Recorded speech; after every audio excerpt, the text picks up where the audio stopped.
top of the hour, President Trump announcing that there has been a Christmas Day strike, an American strike in Nigeria, targeting ISIS elements there.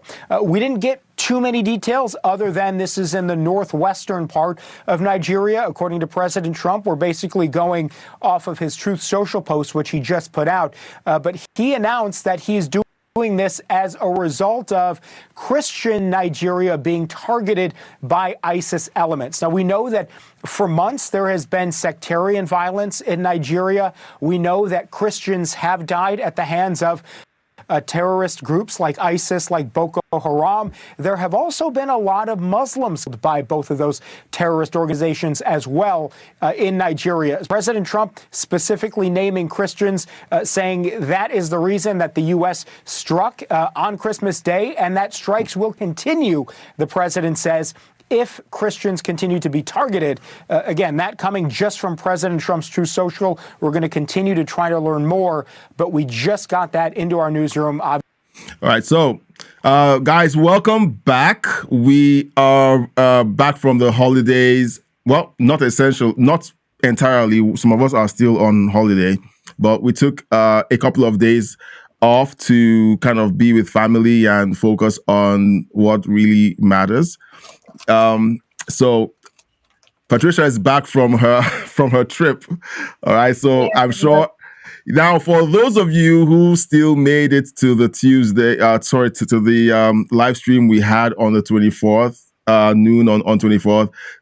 Thank you for joining. Okay. In spite of the fact that your favorite member of the panel was away on a trip, you guys still made it. So thank you. So Patricia, you have a bunch of fans who are waiting on you to start your channel. So wow. I'm going to continue to encourage you to do that. All right. So Patricia, what do you think of this strike on ISIS in Nigeria? Let's get through that. Now, before you answer, some of you came here for the reports that we have on 3i Atlas, our whole package on ancient civilizations, aliens, UFOs, everything. This is what we do on Fridays. But we always open up with a soft news story to talk about what's going on in brief before we sink our teeth into that aspect of the news story. So just hang in there. We're going to get into that story. We just want to get this out of the way because we didn't have any reporting done during the holiday period. So, Patricia. I was shocked. And the first thoughts that went through my mind was concern for your family, because I know you still have family there. Yeah. And I was just praying that none of them was near this or have to tolerate ISIS involvement in their lives. But Trump will specifically pinpoint target terrorists. Yeah. To reduce as much as possible innocent people being attacked at the same time. Yeah. So our war on terrorism hasn't ended. We promised them that no matter where they were in the world, no matter what country they were in, we would get them. And that's continuing. It's ongoing. They find them, they'll take them out. So I'm hoping that it helps the Nigerians get out from underneath their brutal rule of the people there, because they don't deserve it. Yeah. Nobody deserves to live under those people. No one does. Nobody. Well, thank you for your concern for my family. It's really heartwarming to know that we have people praying for those in Nigeria going through the horrific atrocities happening there. But one of the things that fascinates me about the situation is the different sides that are talking about the same story, but with different conclusions. we have one side claiming that President Trump has no right or has no reason to conduct airstrikes in northern Nigeria. That it's all a ploy to spread Anglo-Saxon, Western, capitalist, Christian policies all over the world. I don't think that'll work. Well, there isn't a shortage of gullible people. Okay, there's always going to be gullible people. There's always going to be stupid people out there who believe anything without thinking through the beliefs that they are embracing. You can look back to World War II, even World War One, where we won the wars. Yeah. And we never kept any of the property. Yeah. We didn't. We went in and occupied Germany and gave it back to them and helped them rebuild it. Yeah. The same thing in Japan. And then walked off and left them on their own. Yeah. Much like the Creator did to us, put us on this planet and then left us to muck up our own lives. Yeah.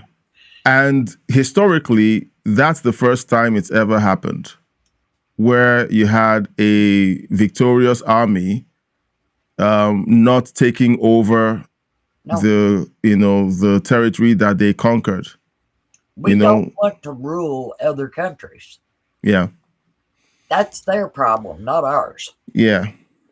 We would like to see them do a more democracy type government and give their people freedom to invent and create on their own. Yeah. And not have them suffer through tyranny and horrible conditions that they can't live in. Yeah. But we would all like to see that happen worldwide, but it is what it is. Yes, ma'am. It is what it is. Now we have I use ground news, and I haven't been featuring ground news in recent times, but it's making a comeback. And here's a summary from ground news, essentially reporting the airstrike. Okay. One of the things that have been in contention is whether the Nigerian government was in agreement with the airstrike. And here we have Nigeria's foreign ministry confirmed cooperation with the U.S. on airstrikes, and a joint U.S.-Nigeria task force recently established, which includes intelligence exchange and strategic coordination. I could read the rest of this, but essentially the bottom line is the Nigerian government is in agreement with the airstrikes. The airstrikes took place not in the regions where some of the killings have happened, but the United States fired missiles in Sokoto, where most of these terrorists have their headquarters, which is fascinating to watch because anyone who thought about attacking ISIS would have thought about the front lines where most of the attacks have been taking place. So it's clear that they're working with intelligence, with reports, and I'm hoping that this is going to ease off all of the attacks and the violence against Christians in northern Nigeria. Now, I want to say something, okay, and maybe some of you will be hearing it here for the first time. Nigeria is kind of a big place.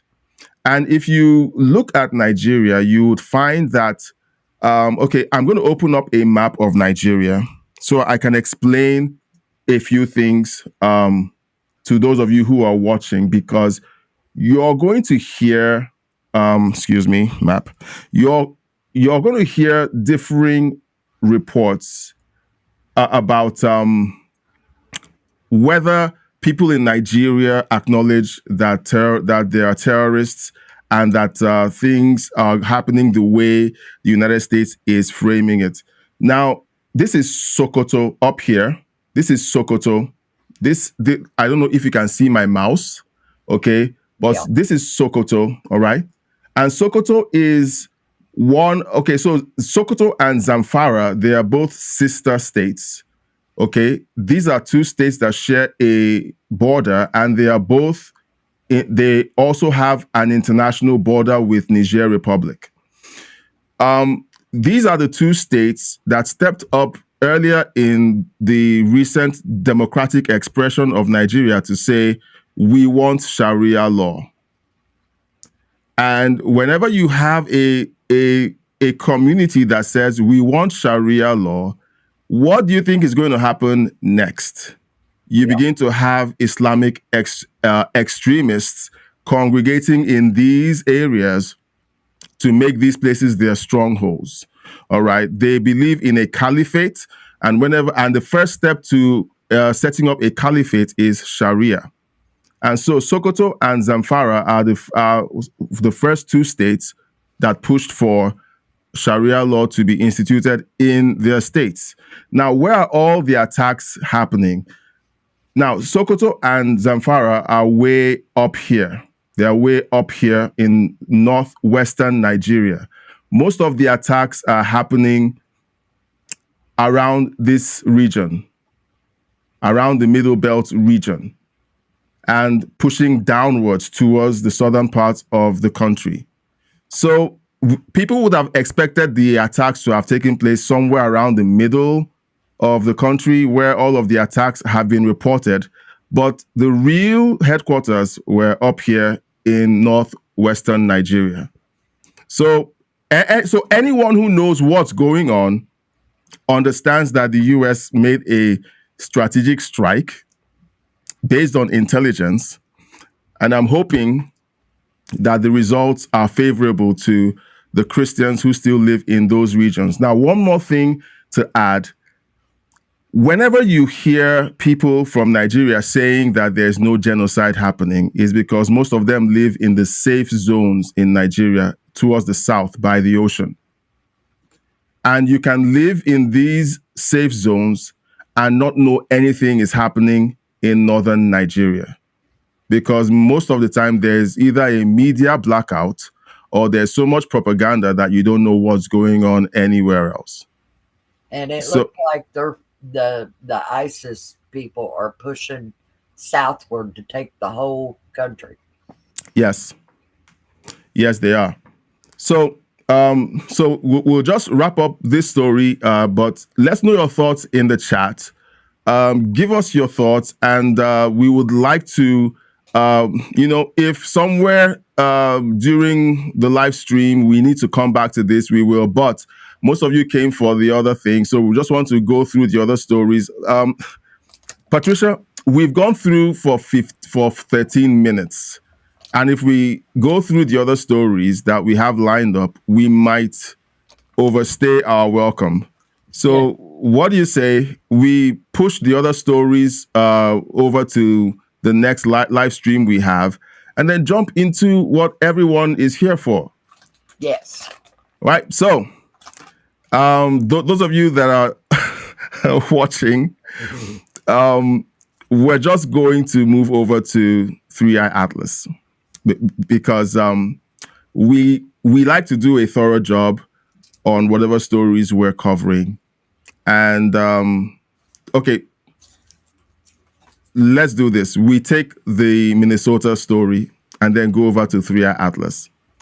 Else someone might accuse us of having pulled them in with clickbait. So we'll do this story from Minnesota. Okay. Now,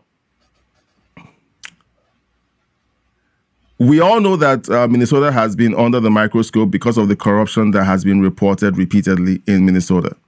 And we're going to be looking at this report where Nick Shirley paid a visit to several daycares, which are taxpayer-funded daycares. And you know what? Guess what? How many kids are at those daycares?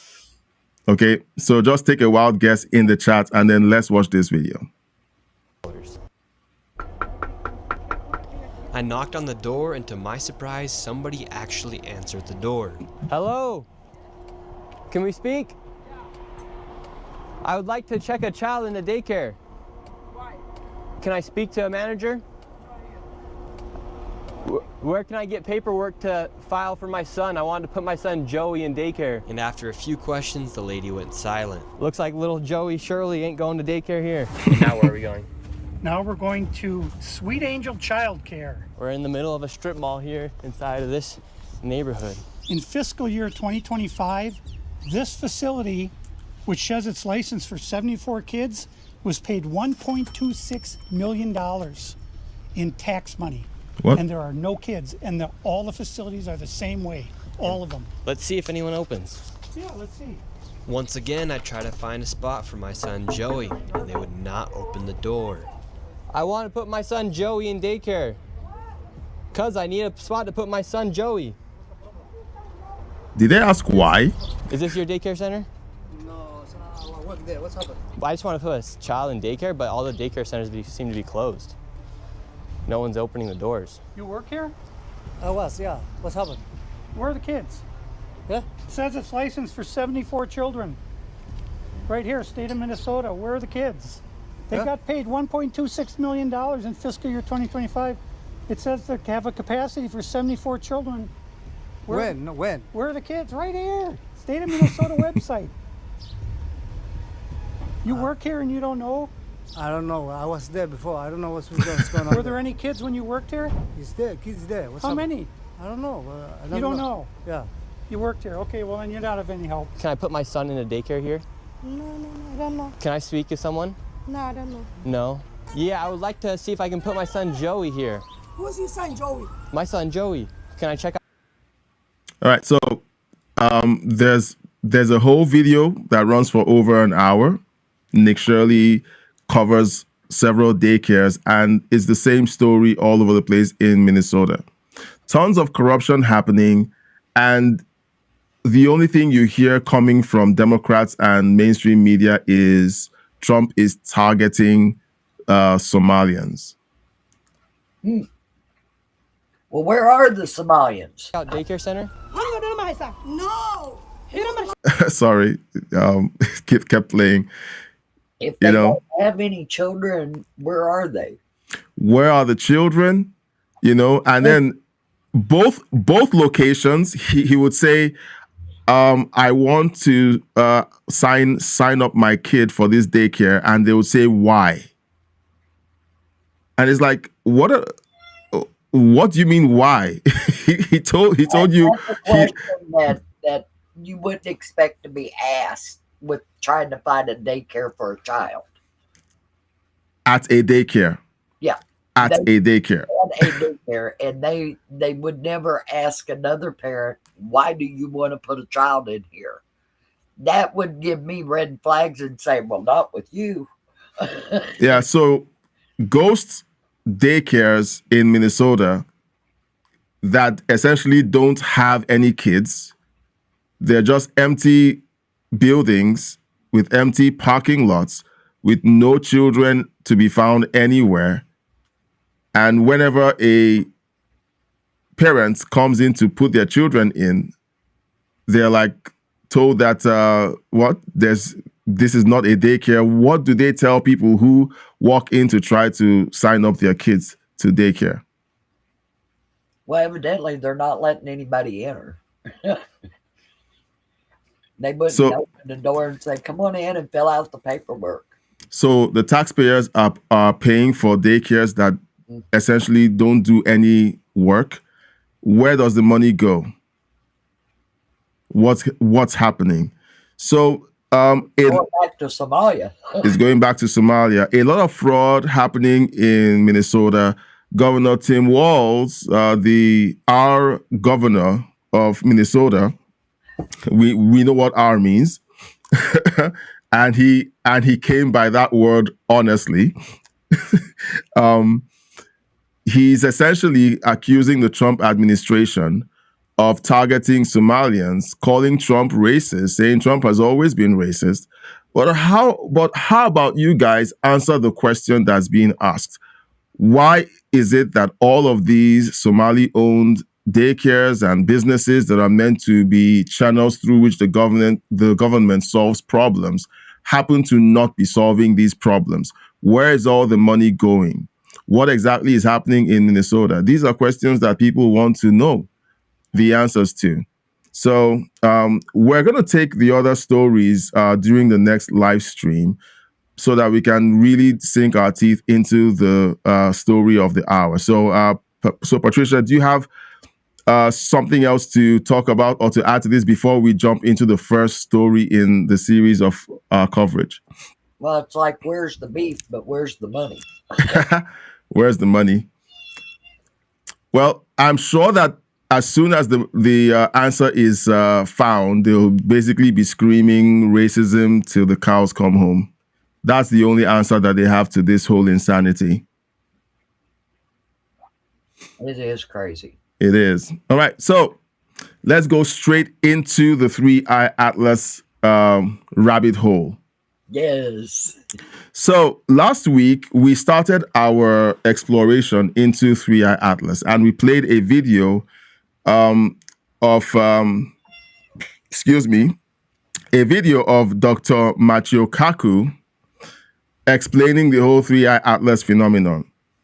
What some of us suspected, me included, was that wasn't exactly Machio Kaku's take on 3i Atlas. It may have been a collection of some of his ideas, but that was essentially an AI version of Dr. Michio Kaku.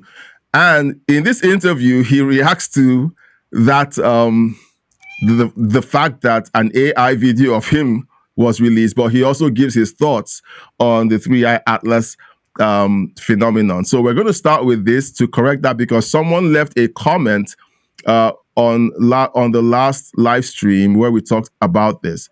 And they said, well, do you know that this is AI generated? And I said, yeah, we suspected that it was, and we're going to talk about it during the next session. And this is the next session, and we always try to be true to our word. So let's listen to Dr. Michio Kaku talk about the 3i Atlas phenomenon in his own words. So what does this mean for all of us here on Earth? To help get some answers and some perspective, we are joined by world-renowned physicist Dr. Michio Kaku. He's co-founder of the string field theory, author of Quantum Supremacy, How the Quantum Computer Revolution Will Change Everything. Dr. Kaku, always a pleasure to see you. Thank you so much for being here. And let's jump right into this. I want to start with the new images of 3i Atlas, not from our own NASA. We are still waiting on those. These ones are out of Spain. Some are noting it looks like this object has lost its tail after passing the sun. What's your take here? And if there's no tail, does that mean this is indeed not a comet? Well, I have my own point of view on this, and that is that this is a very old object, perhaps 7 billion years old. And in 7 billion years, there's been plenty of time to accumulate garbage. That's why, for example, the nickel content of the comet is off scale. Its chemical composition is not what an ordinary comet should be. And that, I think, is because over 7 billion years, it's had plenty of time to accumulate different gases, different elements, different kinds of environments that it goes into. And I think that explains a lot of the mystery behind the comet. And everyone's talking about it. I was on the airplane the other day and overheard some people talking over my shoulder. And sure enough, they were talking about the comet too. Did you pop your head over the seat and say, hi, I'm Dr. Michio Kaku, one of the foremost experts on this, and this is my opinion? No, I did not say that. But gladly have given them my opinion. Yeah. It is a 7 billion year old comet, and that's why it's different. It's different from other comets. Comets in our solar system, for example, are maybe only 3 to 4 billion years old. This one is a very old comet, and as a consequence, it has plenty of time to accumulate garbage, and that's one of the characteristics of this comet. All right, so Patricia, his claim, okay, in his own words, is that the reason why the characteristics seem to differ from most other comets that we see is that it's older. So older means smoother? So, like, it's ice. In my opinion, this is now reaching into the realms of just grasping at straws. Yeah. Because Halley's Comet, how old is that comet? Very old. Okay. So I don't think claiming that the comet's behavior, so does it mean that the older a comet gets, it gains an ability to dodge planets? Yeah. Okay. Now, yes, it's very noted that this thing changed course. And we've seen the video of the jets coming off of it. Yeah. They look like they're equally spaced around the object. And that would be, I'd say, 1 in a million or trillion shot that one would have that symmetry of jets on it. Yeah.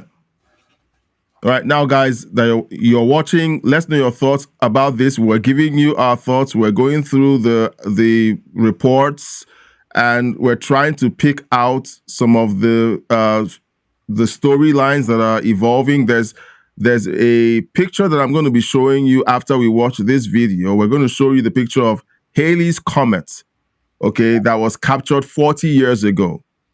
And we're going to show you the picture that has been released by NASA of this phenomenon. I'm not going to call it a comet yet. And I have a question that I would like you to answer when we go to that point in this live stream, to take a look at what's going on. And we're going to ask ourselves, why is it strange that that they are essentially dodging some of the key questions like we just asked?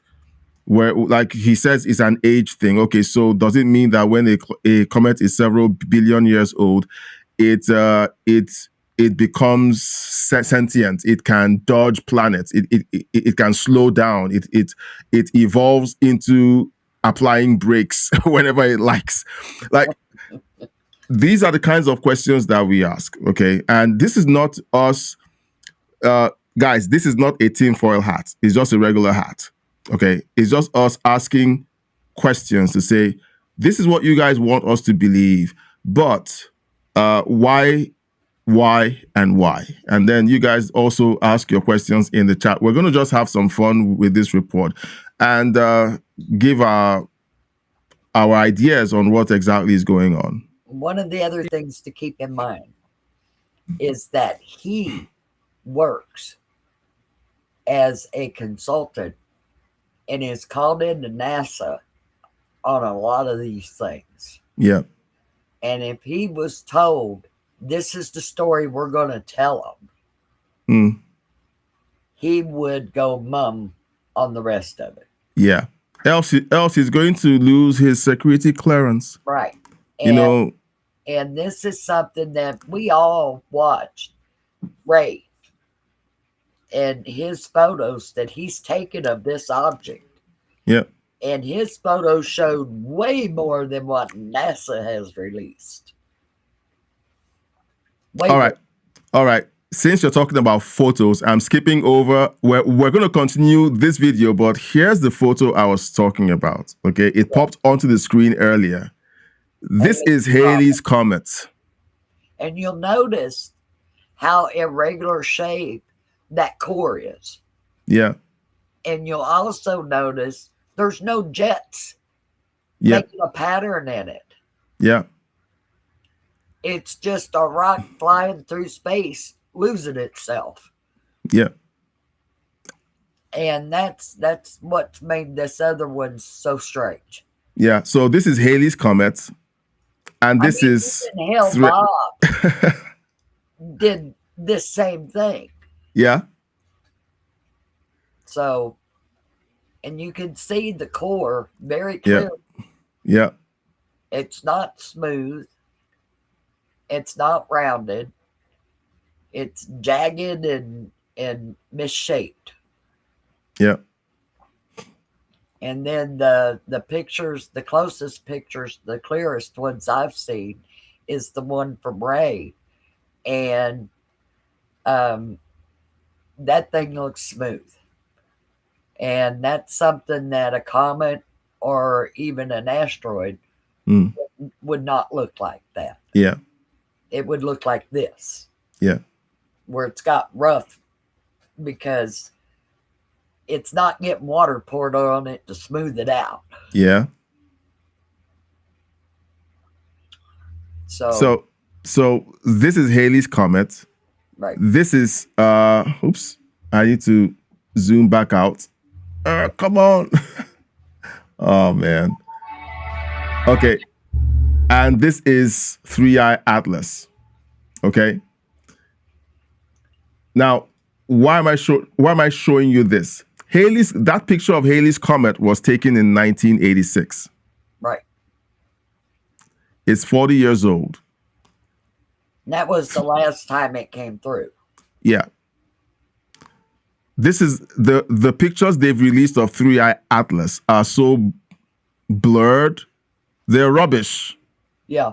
And compared to what?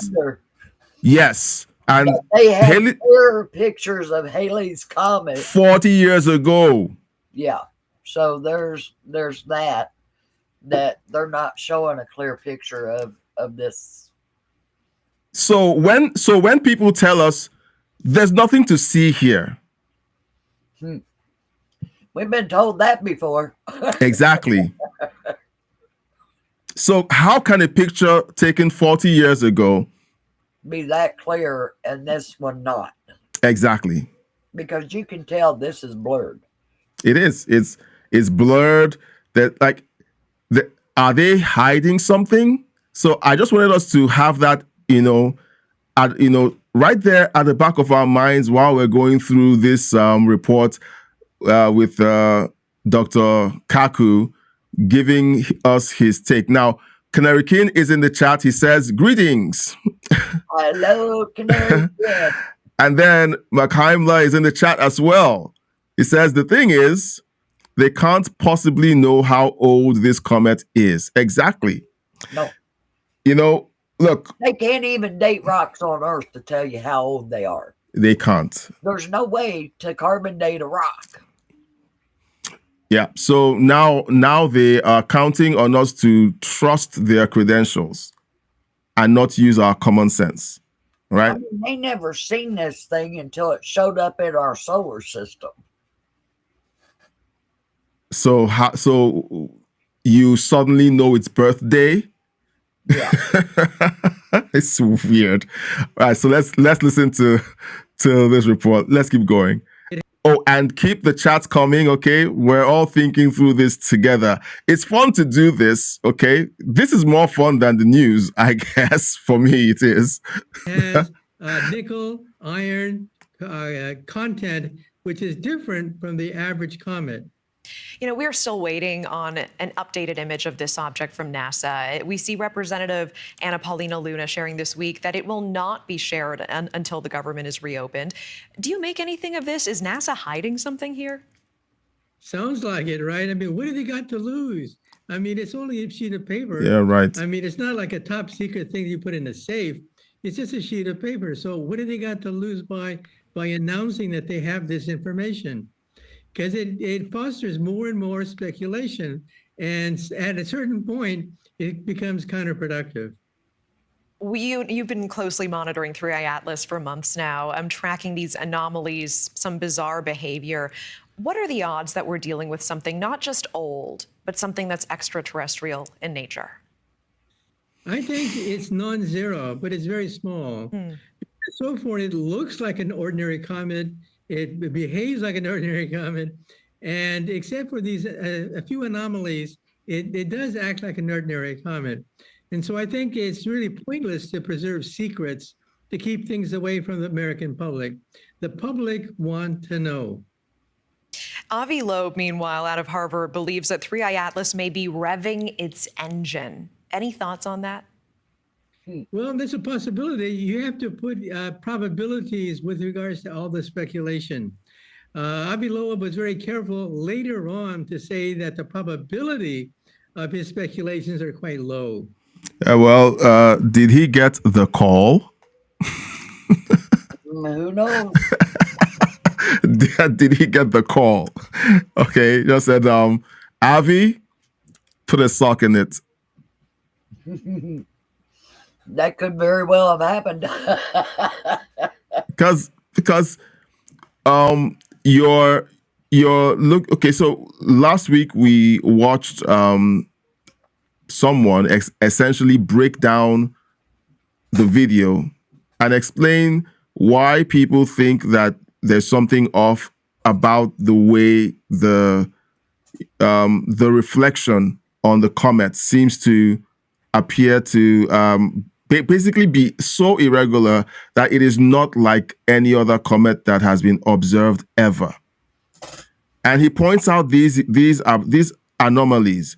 These aren't people that are just hoping that this is something it is not. They are giving their professional explanations as to why they think the comet is acting the way it is, why the properties seem to reflect the properties of a craft and not a comet.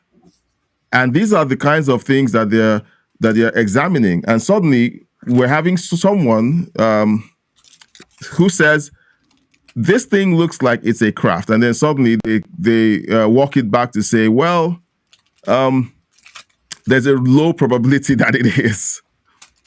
And then they cut off all sharing of the information about it with people out in the public. Yeah. That they couldn't control what they said. Yeah. So that's another one that goes, little red flags coming out at it. So, guys, let's know what you think. Okay, this is not conspiracy theory time. It is math time. Okay, we're adding things up. We're saying, what is 2 + 2? Okay, so it's not a conspiracy theory. We're simply asking questions, and we're hoping that we can all collectively think together and come up with the right answers. And so we have to put this into perspective that these are guesses, and as a consequence, they're not 100%. 3i Atlas has been added to the International Asteroid Warning Network to prepare Earth for a potential threat from beyond. We understand the object is going to get as close as 167 million miles away from Earth by December 19th. That is just weeks from now. Is there any reason for us to be concerned? Personally, I don't think so. I think it's quite a distance away. We're not going to be invaded by aliens from a Hollywood movie set.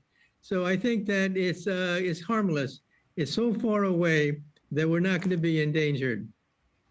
Yeah, Professor Avi Loeb has really been out in front of all of this, theorizing this could be extraterrestrial in nature. Perhaps this is a craft coming, doing some reconnaissance, just coming to check us out. What is your message to him? What do you have to say about his theories?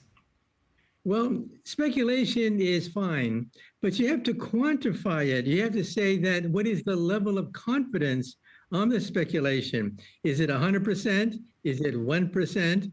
Otherwise, you panic the public, and the public wants to know the truth. Because afterwards, if it turns out it was a false alarm, then there's going to be a public backlash. People are going to say, what? We wasted all our efforts and there was no danger at all. So I think when you mention the dangers, you have to quantify it to say how realistic is this estimate. I know that you warned if 3i Atlas picks up extra energy as it whips around the sun, that would mean in no uncertain terms that some intelligence is guiding it. Is there any indication some intelligence may be guiding this? So far, no. However, there's been some speculation that it seems to be speeding up a little bit as it goes around the sun. That's kind of concerning. I mean, the quote was that intelligence would be there if it sped up around the sun, no? And it did. To a slight degree, right. And however, there are reasons why it could happen. For example, maybe the comet broke a piece of it off. Maybe there was outgassing of the comet. There could be reasons that explain why there's a sudden spurt in velocity. So that's not a smoking gun. That doesn't nail it to the wall. It's just one condition that we would use to guide us into thinking that perhaps there's intelligent life there, but it's not definitive. Yeah, what is the next thing that you are watching out for most closely then? What would be the smoking gun, nail it to the wall, other than, of course, it just landing? And like you said, some creatures crawling out from a hole. All right, so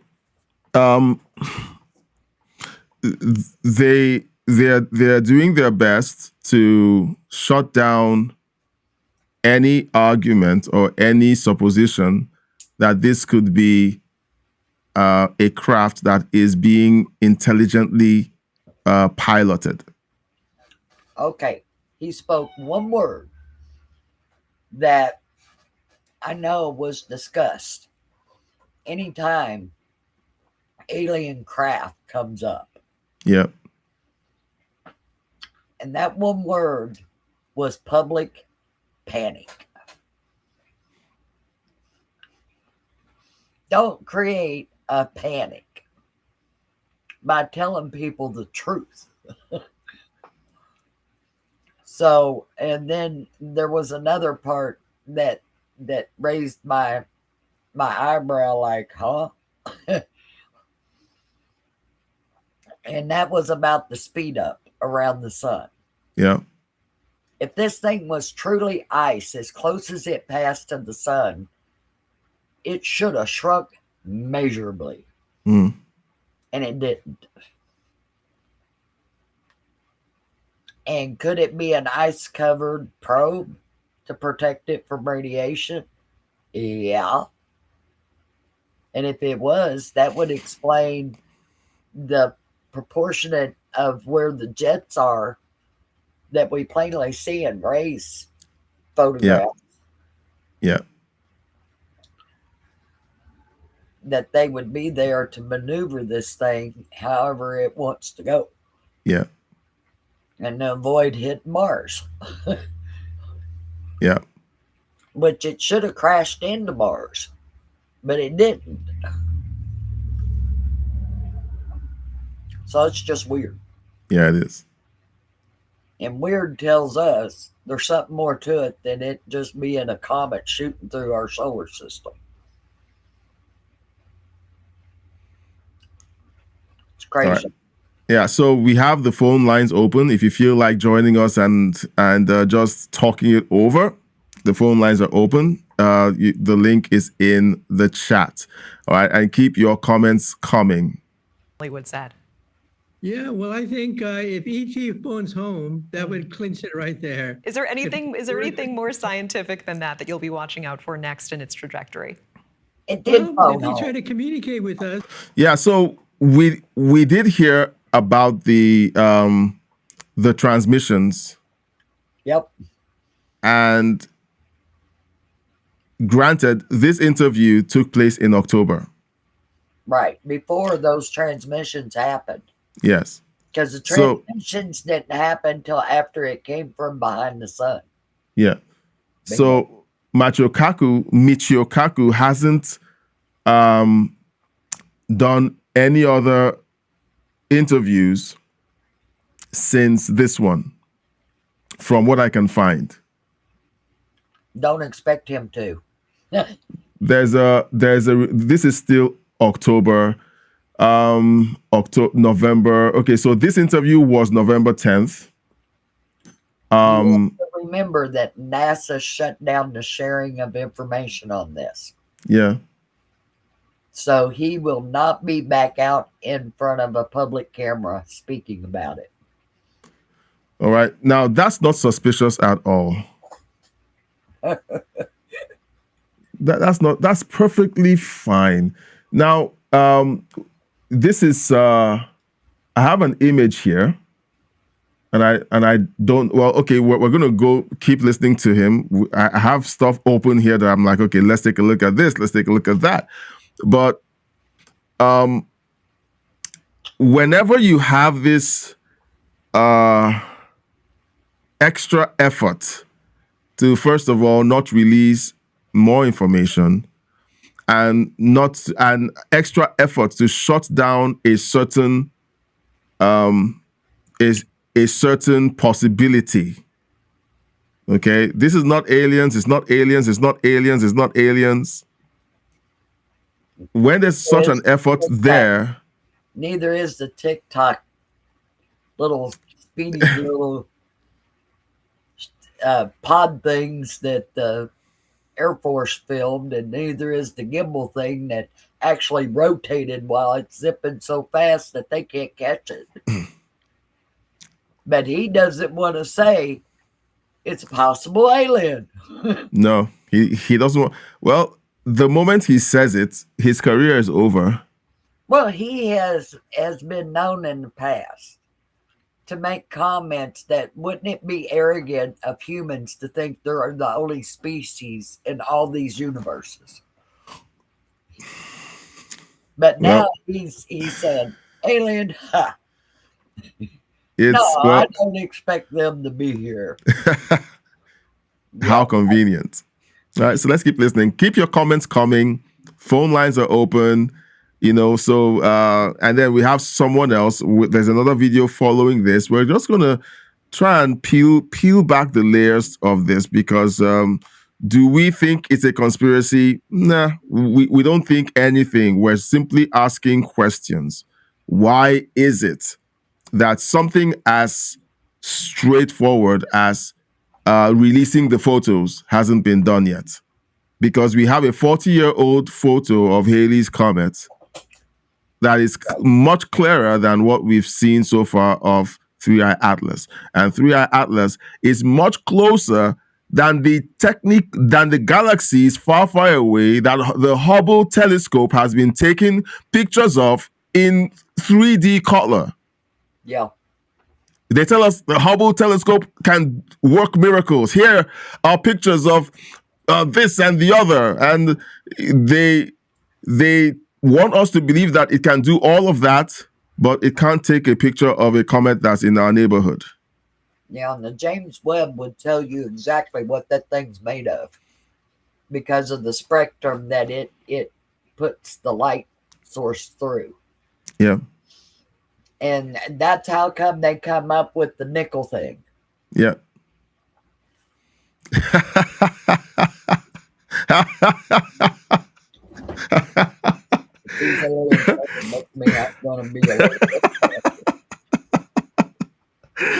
Oh, my God! You see the universe really bad. Oh, yeah, he does. Press his face up against the window. Like, oh, this is fun.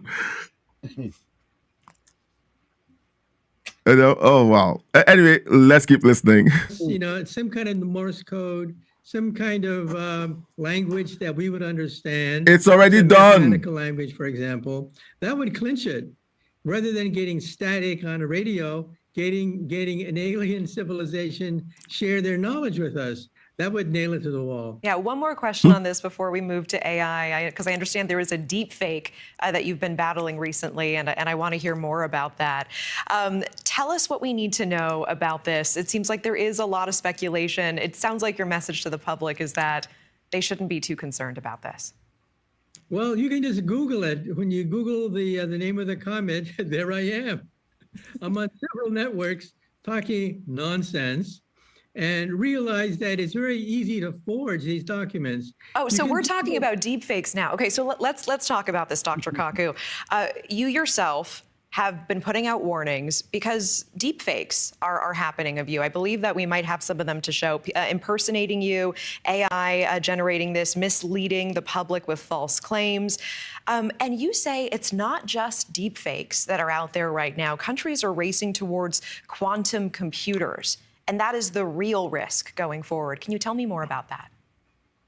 Yeah, it turns out that the PC that you have in front of you is digital. It computes with zeros and ones. Quantum computers are way ahead of that. They compute with any number between 0 and 1. And how many numbers are there between 0 and 1? Infinite number. And so we see the power of a quantum computer that can break into any known digital computer. So who's worried about this? The CIA, the FBI, all intelligence agencies are on the alert, because when it happens 5, 10, 15 years from now, watch out. Yeah, Dr. Kaku, does that mean that this could break into nuclear codes? In principle, yes. Anything that is digital can be broken, because digital codes work with zeros and ones, while quantum computers work with everything in between 0 and 1. And how many numbers are there between 0 and 1? You're telling me infinite. That's Dr. right. Michio Kaku, I always appreciate you so much. This is a fascinating topic. I'm being told we're out of time, but thank you. All right. So he says that 0 and 1. That's what we're operating on. yeah. AI has not gone quantum. Yes. So if an alien species has quantum and sends a signal to us, AI would not be able to fathom what the hey they're saying. Yep. So this is where I look at it and say, imagine that. Yeah. And then he's saying, well, it's static. Huh. Yeah, right. Look, he said that that currently his timeline is that we won't have quantum computers available to take AI to the levels that we are being told it could reach. That won't happen over maybe in 5, 10 years, 15 years, but I'm putting it at 20 years. Yeah, some have even said 30. Yeah, I'm putting it at 20 years to kind of have that breakthrough. Right. And then before it goes mainstream, 30. Because they're going to hold that thing back as long as they can. Yep. Okay. Right because now, AI is just working off of gathering information that's already out there on the internet. Yeah. It's not making up its own stuff. True. It's basically Google. Okay. The first iteration of Google. What Google did to become a search engine was scrape the internet. Right. Just scrape the internet and have all of these references and help people find those pages. That was Google 1.0.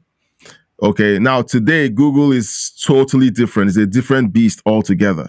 But that's the same thing with AI. Right now, AI is just, it's consuming the existing digital footprint out there.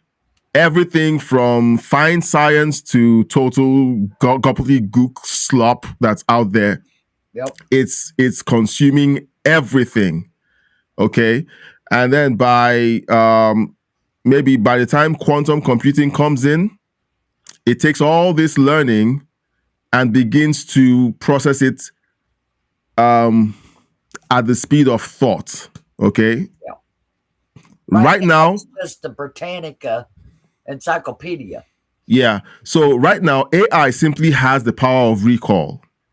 Yeah. It just has the power of recall and piecing these things that is recalled together to issue the best response to you for the questions that you're asking. Okay. It simply has the power of recall, just like a search engine.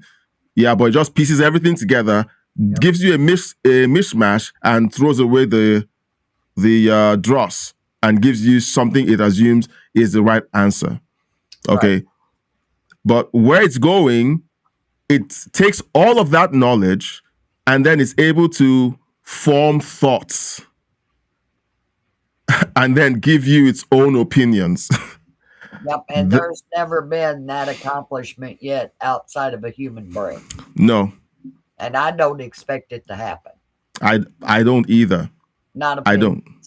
They can program something to mimic it, like AI. Yeah. But to come up with its own thought process and stuff, no. No, I don't think so. No. No, this is not Terminator. As much as people wish it could be, it is not. It is not. Now, I have another video that I want to play. And so this this guy says that that the news is trying to close the books on AI Atlas. And I'm going to just play his video. And you guys let me know. I haven't listened to the video yet, so sometimes we take risks. We want to listen to these things along with you guys and then know what you think about these comments. So, I mean, look, we want to experience these things together with you and then come up with conclusions together alongside with you. So let's listen. Morning and happy Christmas to everyone, and welcome to another Angry Alien Bulletin. Today, once again, talking about 3i Atlas, mostly because I'm starting to pick up a trend in the media and indeed even the popularity of various videos about the topic that people are already starting to forget about this mysterious interstellar object, and it isn't even close to leaving our solar system. It's actually heading towards one of the most intriguing rendezvous of its entire journey, and this is the intersection of its trajectory with the Jupiter Hill radius, the point to where Jupiter's gravity takes over from the sun's gravity, and this is also the location of the Jupiter Lagrange points, Lagrange point 1 and 2, where once again the sun's gravity and Jupiter's gravity cancel one another out. An ideal location to put spacecraft that were perhaps going to monitor Jupiter or perhaps eventually make their way towards some of the Jovian moons to search for life, or perhaps seed these moons with organic molecules that we have detected in great abundance associated with 3i Atlas. Instead, all of the articles that I've read thus far, from at least the mainstream periodicals, would like us to think that it's time to say goodbye to 3i Atlas. We've had our close approach. Now let's stop talking about this interstellar comet that we know is an interstellar comet. It does nothing but comet-like things, a few tiny little details that really aren't worth mentioning. Other than that, it's exactly like a comet, and quit ranting about alien stuff, you freaks. And every time I read a comment along these lines, or indeed even an article that is essentially saying the same thing, I become increasingly insulted, because there is at least one major detail about this object that makes no sense whatsoever if it is a natural comet. And if you've been watching my channel for some time, you know what I'm talking about, and that is the anti-tail. And in the course of this episode, we are going to be looking at a lot of new photographs featuring the anti-tail.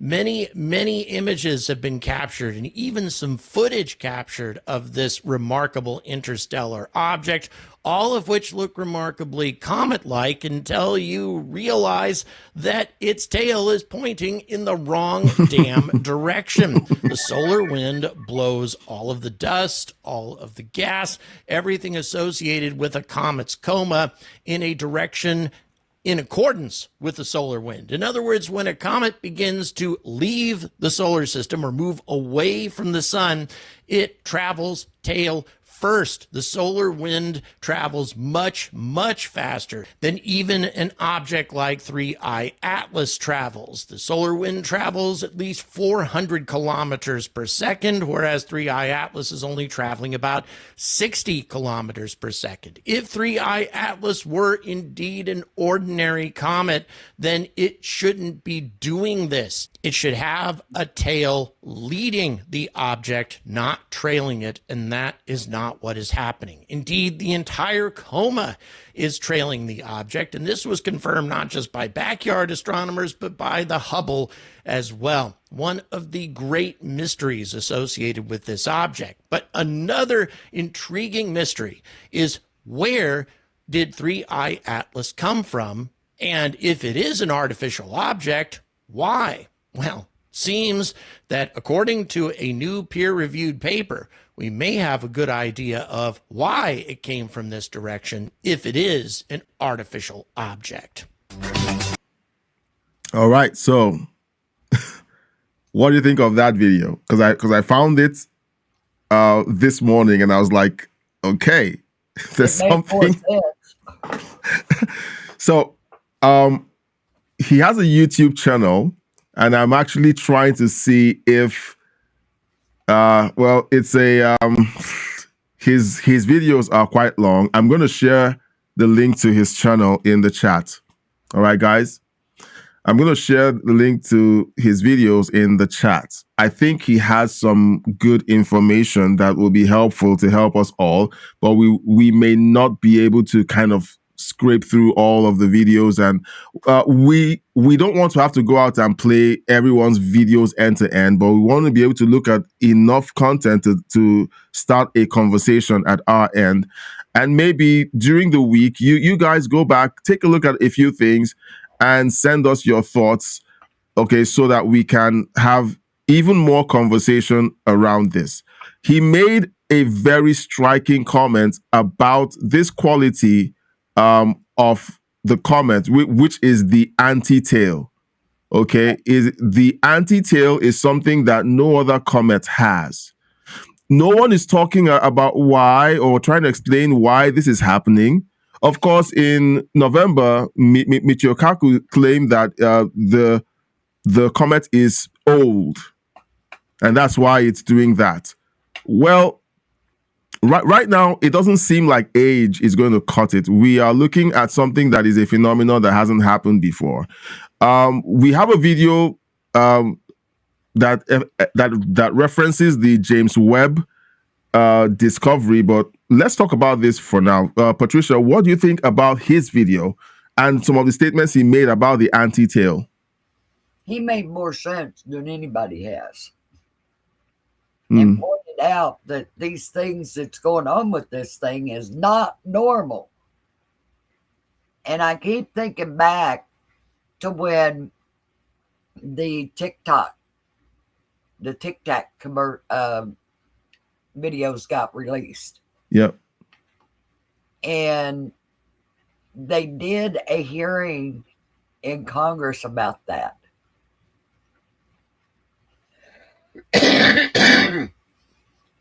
Bless and the Pentagon immediately said, we don't know what they are. You know, we don't know where they come from. They could be China's or Russia's or somebody else's. Because they didn't want to admit that that type of technology does not exist on this planet.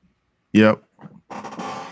And they're doing the same thing with this 3-eye atlas. They're hiding the fact that no, it's not acting like a normal comet. It's doing all sorts of strange, crazy things that nobody else has done. And it's just crazy. And I'm wondering exactly what they found out that they are hiding, because they cut all the information off about it. They're not releasing any photos from the Hubble or the James Webb on it. And I would have expected a whole spectrum from James Webb. Yeah. And maybe what they picked up from James Webb and Hubble is showing something that they don't want the public to know because of public panic. Yeah. So the Tic Tac and Gimbal videos didn't create public panic. Yeah. Neither did the ones that look like pyramids. It's the usual excuses. And all right, so I just downloaded the entire episode, okay, because this was an excerpt of the introduction.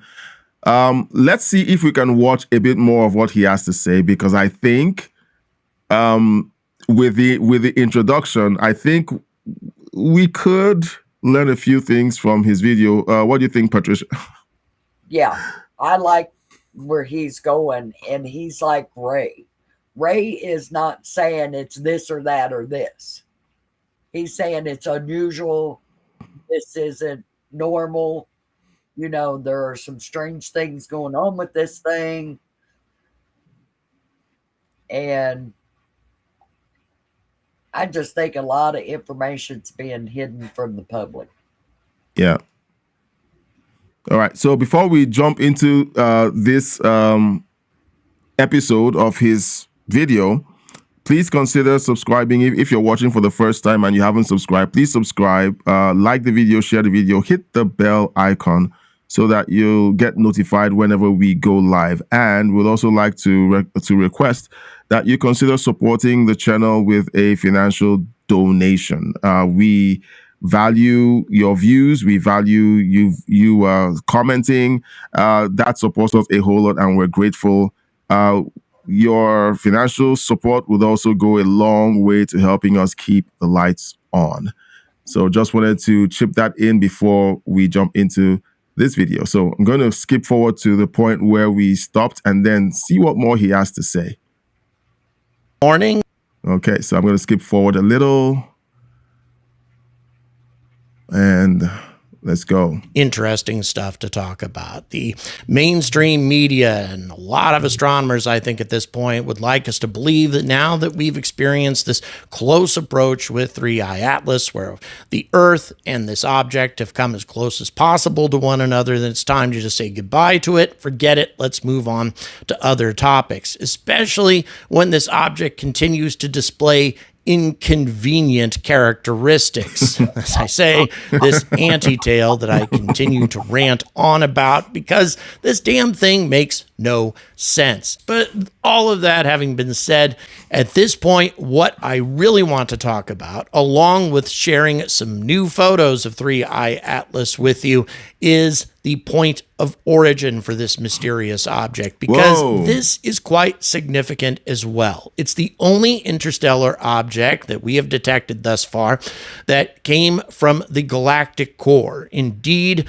its point of origin, at least at the time that we observed it, is only a few degrees away from Sagittarius A, which is the supermassive black hole that exists at the center of our galaxy. And in addition to that, it's also only separated by a few degrees from the point of origin of the mysterious WOW signal, an extremely powerful narrowband transmission that we picked up in the 1970s that up to this point remains unexplained and is one of the most compelling candidates for an artificial signal that we have ever detected. Interesting that all of these things happen to be originating from roughly the same area of the galaxy, but then it's heading towards an interesting target as well. I'll talk about that a little bit later on in the video. But here's what I find to be the most intriguing about 3i Atlas's point of origin. If it is indeed coming from a region close to the galactic core, a recent peer-reviewed paper suggests that this would be an ideal place for sophisticated extraterrestrial civilizations to make their home, for the headquarters, the capital cities, shall we say, of galactic empires to be situated. And this kind of flies in the face of logic, if you think about it. I mean, supermassive black holes should be incredibly dangerous and radiate an enormous amount of Hawking's radiation and other dangerous characteristics. Certainly nobody would want to put their capital city or capital homeworld, whatever, at so close to such a dangerous object. Well, interestingly enough, we have discovered recently that not only is this an ideal location for interstellar empires to be headquartered, it's also far more stable than we ever thought. Against all expectations, there are solar systems, stable solar systems that are surviving very close to this mammoth monster lurking at the center of our galaxy. All right, so the WOW signal. Yeah. Now there has been talk that WOW signal matches the signal that came off of 3i Atlas. That was something that when I heard it, I went, "Oh my gosh!" And they said it was pointing toward Earth, and then it was also pointing toward the moon. So that's directional. If it's switching from Earth to the moon, something had to move the signal. Yeah. Now, they'll call it, what do they call it? Space noise. Yeah. Nothing to see here, folks, besides the guy who wrote "wow" by that signal that came from this same part. Yeah. Like, this all smells funny to me because it's the same attitude when we're asking questions about the regular news. How come you're saying this is the right report on this story, but we see other things that contradict it, and all of those things make sense? And we're asking, can you make this make sense? And they're like, no, if you ask any more questions, there's something wrong with you. You know, and this kind of feels that way too. It's like all of these characteristics, yes, they call them anomalies. But what if you're not addressing the same thing? Okay, if you're call it swamp gas. Exactly. So it's like you're talking about comets, but this looks like something else. So can you address it like it's something else? But you have the first video where we're being told that this isn't a spacecraft. And it's like, okay, but what is it? Well, we're not sure yet, but it isn't a spacecraft. Wait. You don't know what it is, but you're so sure it's not a spacecraft. That's like, I mean, guys, in the chat, am I making sense? You don't know what it is, but it's not a spacecraft. Yeah. So how do you know it's not a spacecraft? Give us a seed on that. Tell me what makes you say it's not a spacecraft. Prove it. Yeah. All right, so let's keep listening. These are the stars that lie the closest to our sun, a collection of diverse stars, many of which have planets. Indeed, the majority of them have planets, and some of these planets are in the Goldilocks zone of their stars. But for over half a century, scientists have struggled to answer Fermi's time-honored question, where is everybody? And answering this question is extremely difficult, partly because of the data poor nature of the search for extraterrestrial intelligence itself, or SETI, due to a historical lack of funding and resources. For some reason, nobody thinks it's very interesting to look for extraterrestrial civilizations, or at least they're not willing to spend money on it. However, there are also the inherent assumptions involved that make it difficult to arrive at a simple answer. The way Fermi's paradox is framed by its chief proponents, Michael Hart and Frank Tipler, it is assumed that advanced civilizations will naturally seek to expand beyond their home planet and colonize other star systems. But many researchers have criticized this outlook, emphasizing the difficulties of establishing footholds in environments entirely alien to them. There's also the problem of general relativity, which establishes that faster-than-light travel is not possible without the existence of exotic physics that is, as yet, unknown to us.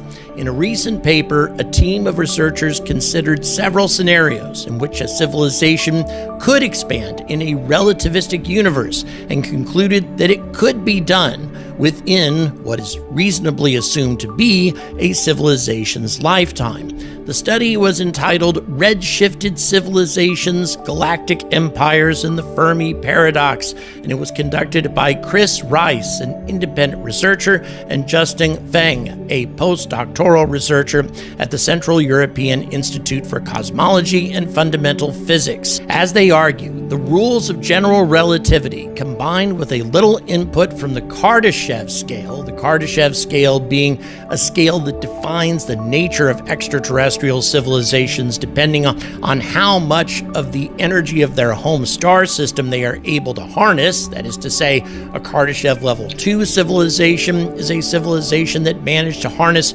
all of the energy produced by their star. Well, this allows for the existence of a Type 2 civilization inhabiting the galactic core region. Okay, so this I've heard the stages of energy yeah. before, and it fascinated me because we're at stage 1. We're using natural earth resources. We are using the sun to certain points. I mean, our space station is totally solar. Yeah. And look at the array of solar panels that they extend out from it. Yeah. And they don't have cloudy days. Yeah. Bert Penny says, unknown to us, doesn't this hit the nail on the head? Can't this object's behavior be perfectly normal and that it is just the first time we have witnessed it? That's exactly what we're saying.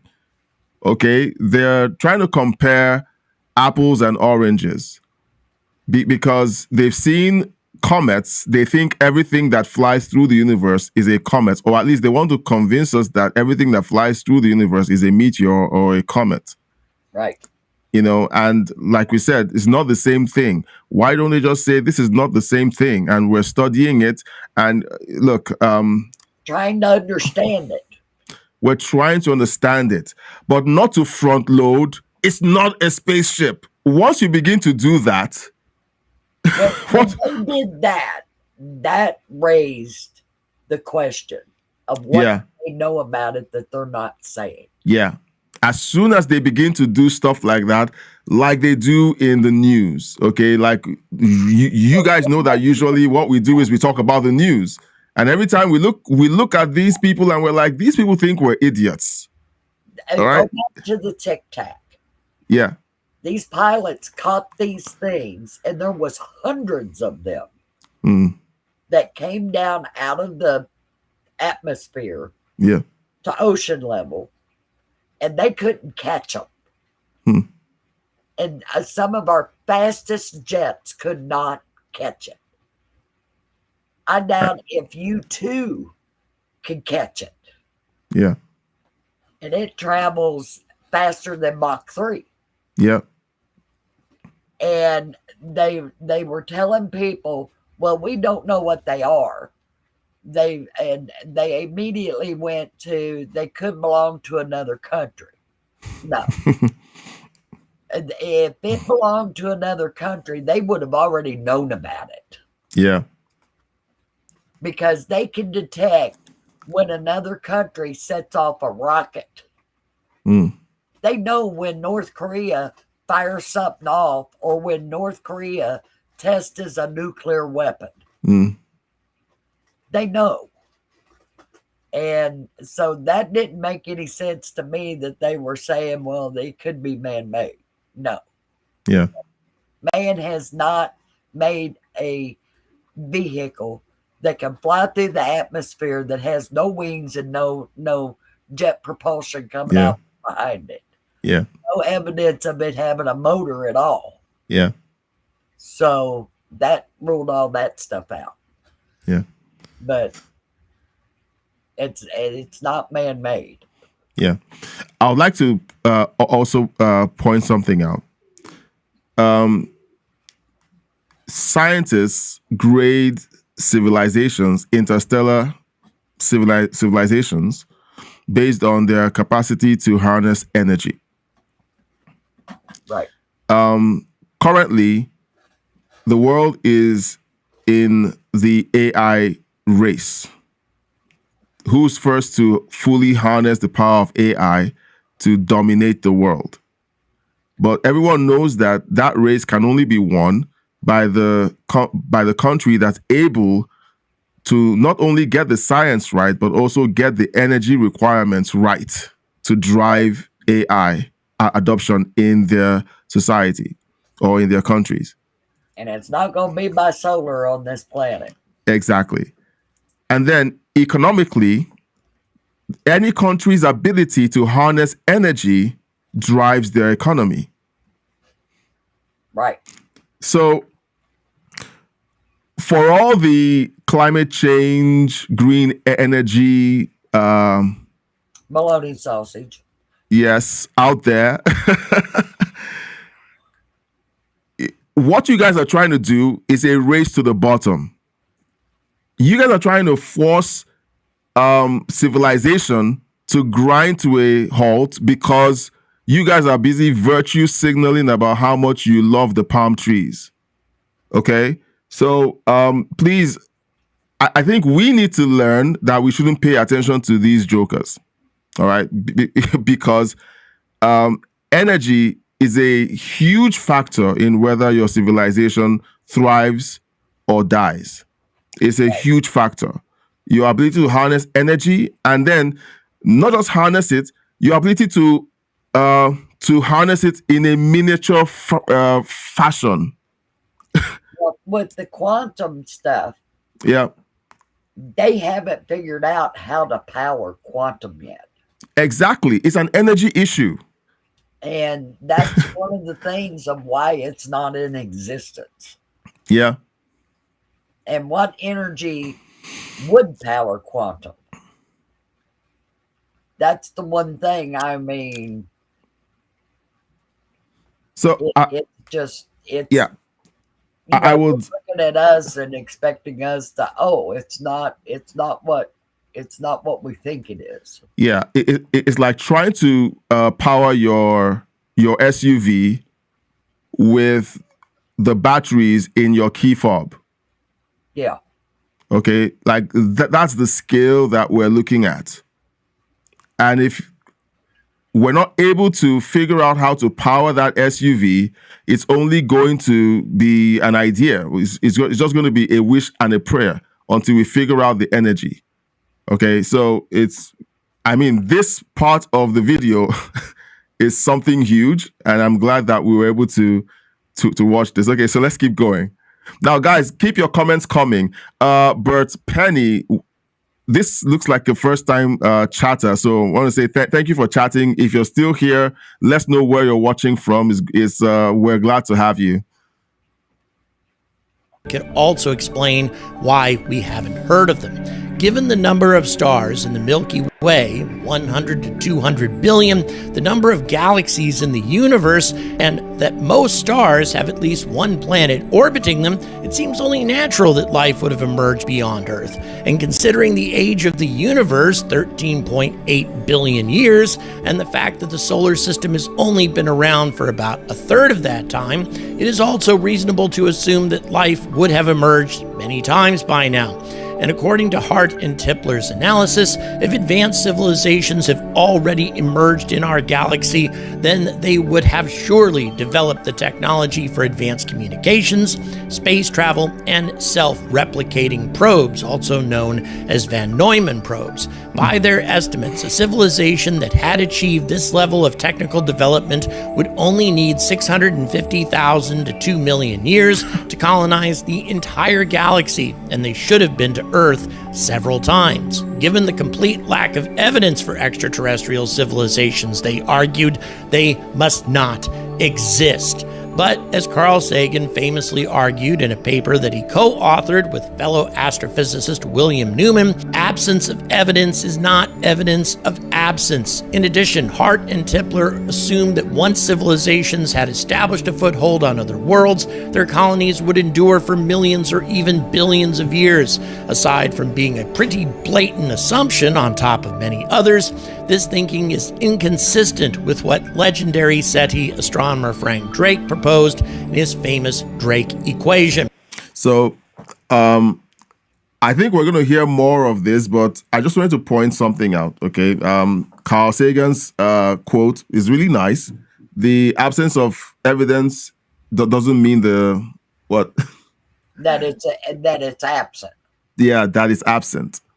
Okay, and what I would like to say to that is, I think there's lots of evidence out there, but we're being told that it doesn't exist. Okay, just like you talked about the Tic Tac. Yeah. Okay, it's out there already. Okay, so Star Trek. The mission of Star Trek was to detect new life. Yep. But what was the rule for Star Trek if they found it? Not to interfere with it. Yeah. Not to make their presence known. Yep. And this would be the same with any civilization that was traveling through space. Yep. So Bert Penny responded, said that he's watching from Edmonton. Thank you so much for joining us this evening. We do this every Friday, but during the week, the regular live streams basically cover news and politics. But tonight, we always like to hang out and talk about strange things. Strange things. You know, strange things. And do you know what? This is more fun than talking about news and politics. I like talking about stuff like this, you know. So, that gets me that you said phone home. Yeah, but they've already phoned home. Yeah, we're just in the opposite direction. Bert Penny says, except the Klingons. Well, the Klingons become nice. They're on the new Star Trek as part of the crew, so yeah. They became nice and they worked their problems out and decided to join. No, it's time to go to bed. The other species in the universe. Sorry, I have a traveler here. I have a traveler, so I need you to phone home. Okay, so Jamie, you need to go to bed. Okay? No, I don't want to. All right, go and hang out with Marcus. Go on. Go on. You're making me look less professional every time. Anywho. My dad. Yeah. So, we have Intergalactic Wrangler. He's on the live stream as well. Hey, Intergalactic Wrangler. Yeah, so on here. Yeah, we have look. We owe Intergalactic Wrangler some feedback on that thing he was researching. Maybe we'll touch on it next Friday and look at that piece of technology. That's fascinating. Yeah. What he was doing. Yeah. So if you're watching and you have something you would like us to consider, a story, a phenomenon that you'd like us to do a deep dive on, look, send it to us. Send it to this email address, okay? There's an email address on the screen, crossroadsirl@gmail.com. We would love to sink our teeth into it. It doesn't mean that we'll have all the answers. It simply means that we'll have fun discussing the ideas and the possibilities, So please send in your thoughts. Now let's keep watching this video because I'm fascinated about how he's stacking his evidence and his logic, because he's going somewhere.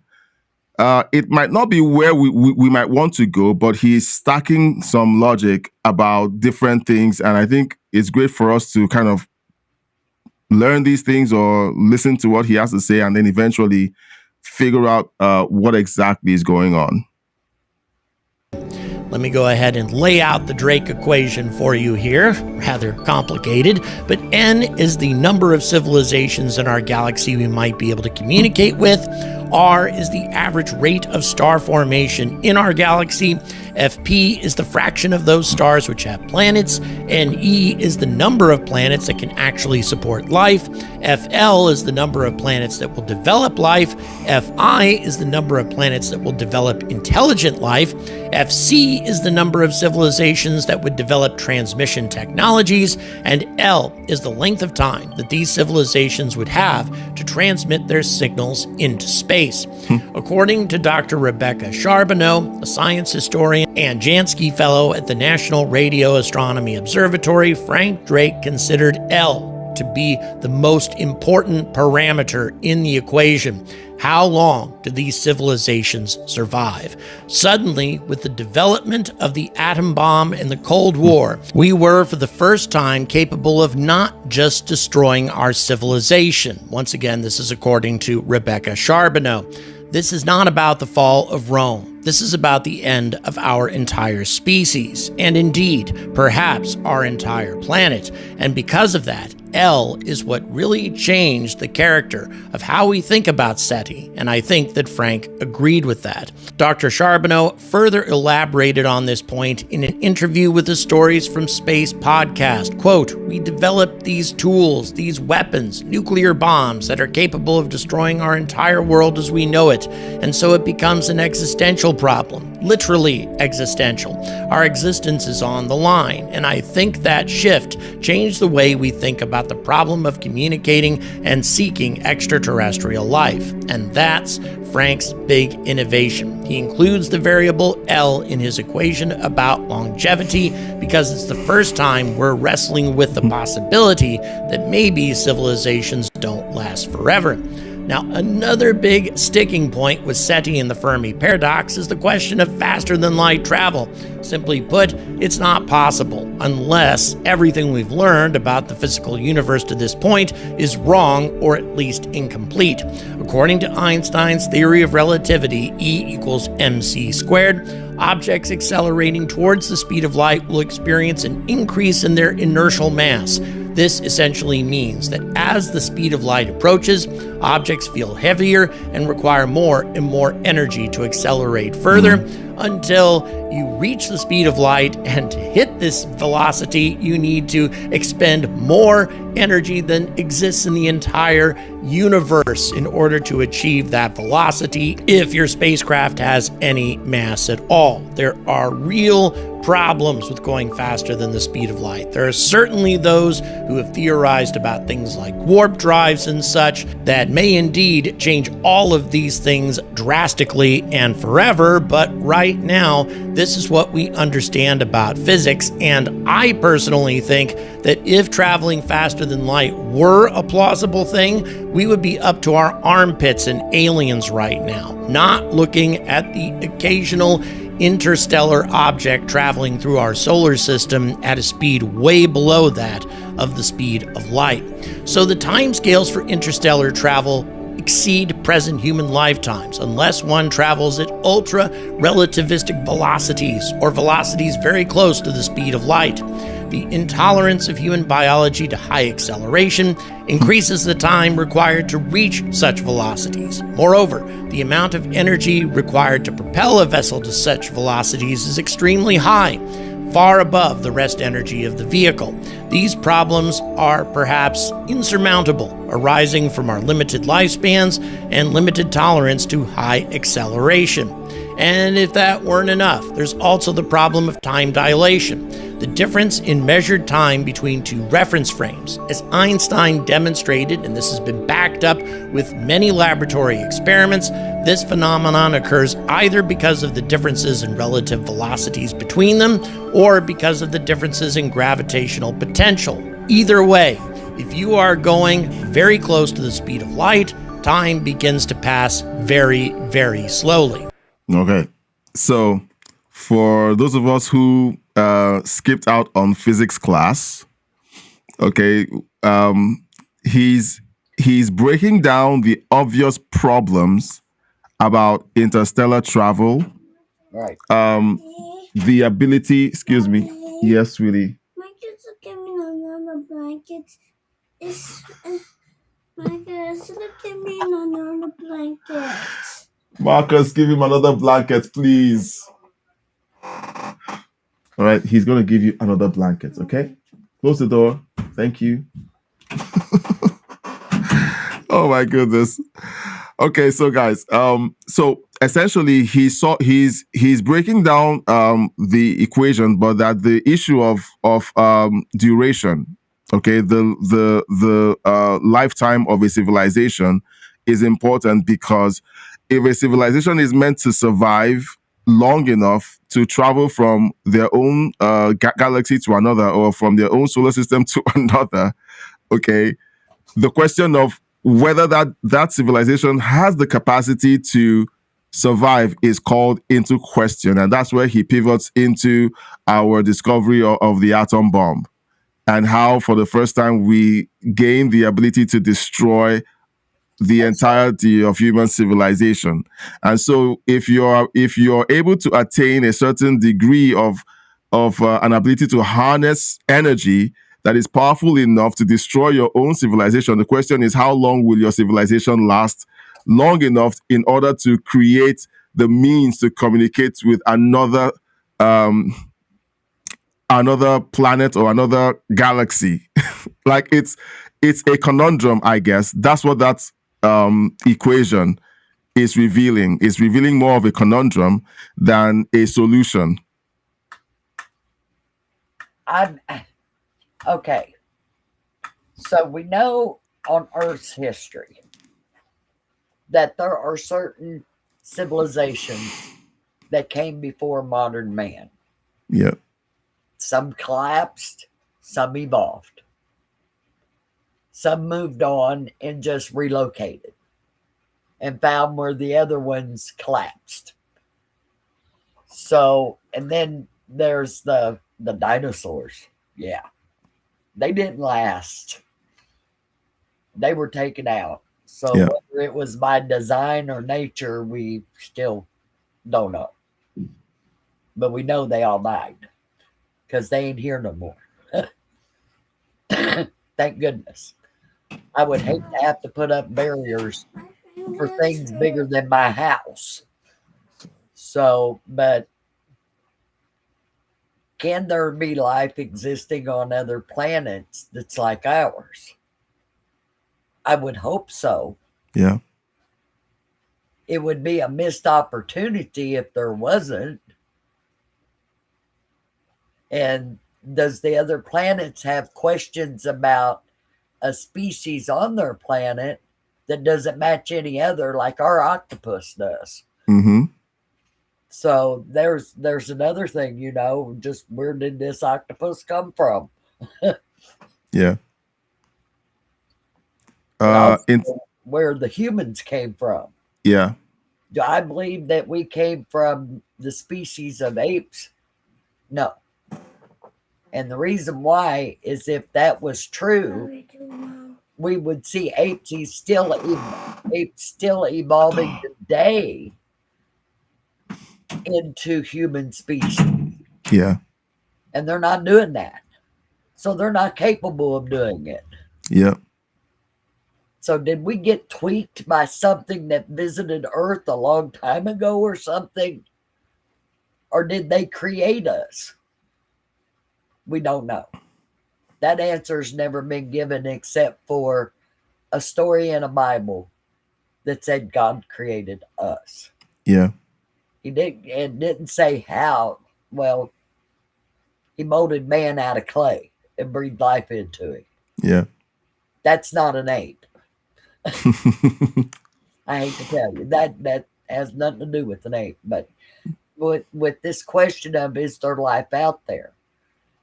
The possibility of it is according to how many stars is in the skies. Yeah. That have planets circulating around them. So, yeah, I believe there's life out there. Yeah. And it would be that the older solar systems that's out there would have had more time to develop way past us. And mankind always assumes that those species develop just like humans, which I think is a fallacy and closed-minded. because it's according to what their planet's like to how fast they develop. Yeah. So those questions can't be answered until we can look at those planets very closely. And I don't think we've got Star Trek yet. No, we don't. Would like to see that happen in my lifetime, but I doubt it. No, it's okay. So before I read this comment by Intergalactic Wrangler and dive into it, there was something that I was trying to get to, which was the fact that he also talked about the restrictions that we have with our biology to withstand the strain of faster than light travel.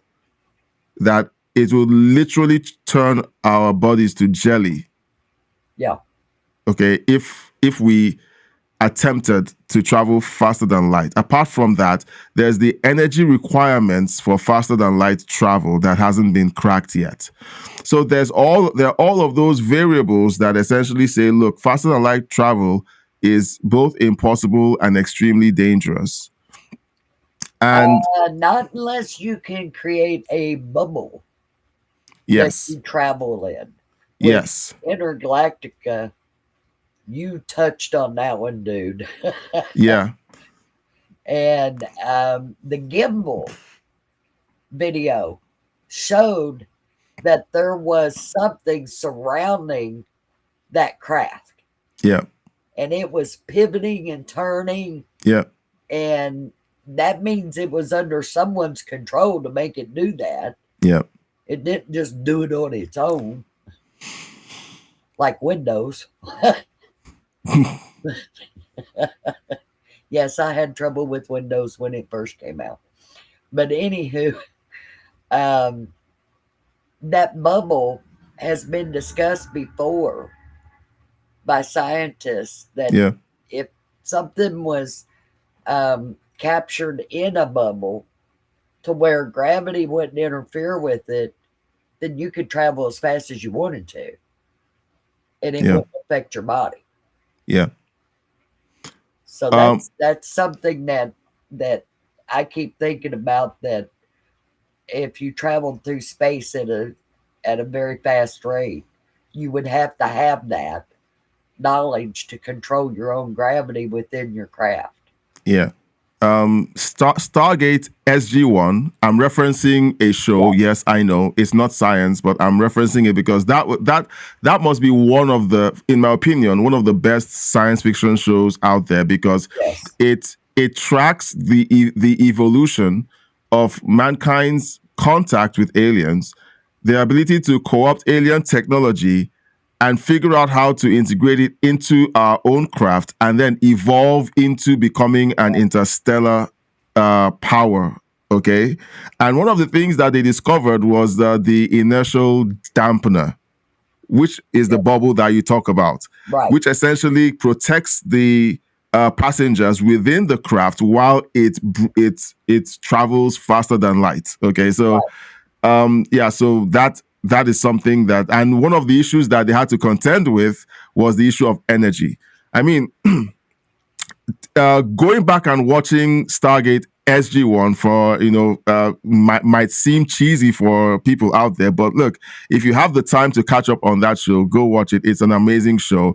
And I think I'm going to find time to go back and watch it again, because it was such an amazing story that evolved and tells the story of what we might have to go through in order to catch up with the technology that is possibly driving 3i Atlas. Okay, so it's just a thought. Also discussions about gimbal, because it had a code space that encircled the whole ship. Yeah. Yes. And one of the things that I did know that I'd seen done was using mercury as a energy source, and you could do that with a spaceship if you bounced it off gravity pools and polars from other planets. you could like it'd be like skipping a rock across the water. Yeah. And with each planet, you'd get another boost to move on. Yeah. So maybe we ought to be looking at how many planets did 3i Atlas actually pass on the way to the sun and is passing on the way to Jupiter. Yeah. All right. So let's talk about the chat. Okay. Intergalactic Wrangler says if life is on if life is one planet in every galaxy, that's still trillions and more. If more, I assume that. Wow. And then he goes further to say, that's not including inter or trans-dimensional beings. True, because no one is talking about those. No one is talking about those. You have to watch Skinwalker Ranch for that one. Yeah. Intergalactic Wrangler says, Sumerian text AI translates of previous beings and where we came from is deep philosophical and some of it tricky to imagine. Times before the gods. Yeah. Whenever you step into the Sumerian and ancient text, you have to hope that the keystone or the Rosetta Stone that you're working with is accurate. So I was wondering, how did they know what they said? They assumed. Yeah. It was all best guess. So it's not like they traveled back in time and got a master's degree in ancient languages. They just got a degree in how to. Was that language lost? Yeah. Yeah. How could that language have been lost? There are still people who live in those areas that speak Arabic. Yeah.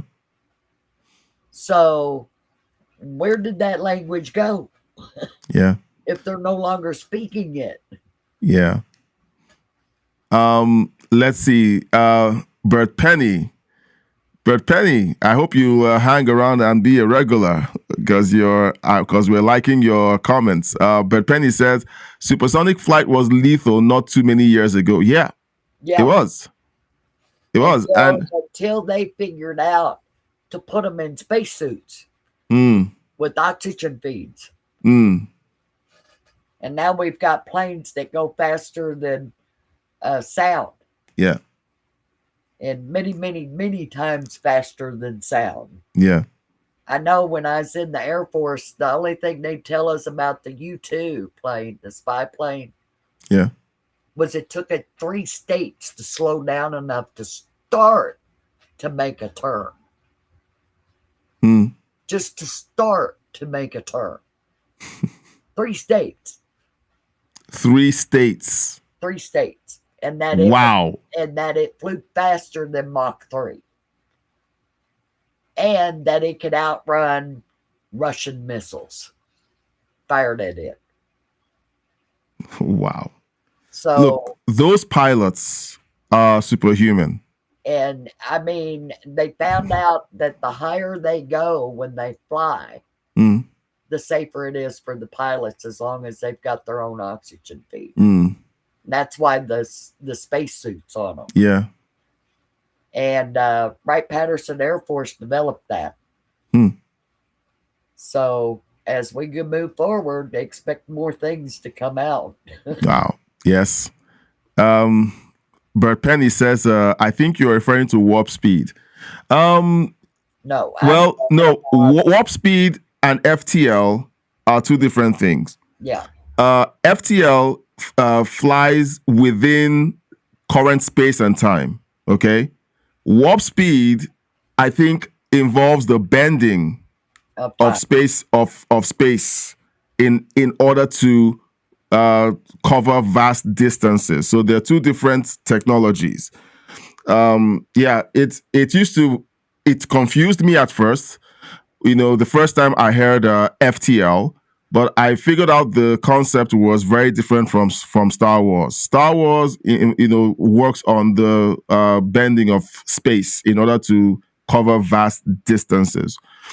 But FTL is essentially accelerating through through space, but covering vast distances by going faster. By going what? Like going through a wormhole. That's with FTL. No. Warp speed. Yeah. Yeah, warp speed is like going through a wormhole, like bending space, okay, to travel faster.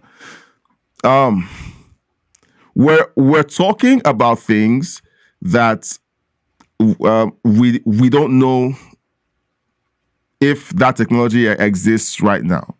Right. Okay, but that we didn't know that cell phones existed when we were plugged into a wall. Yes, we didn't know it, but it was all the technology was out there. Thanks to Star Trek, we got flip phones. Yeah.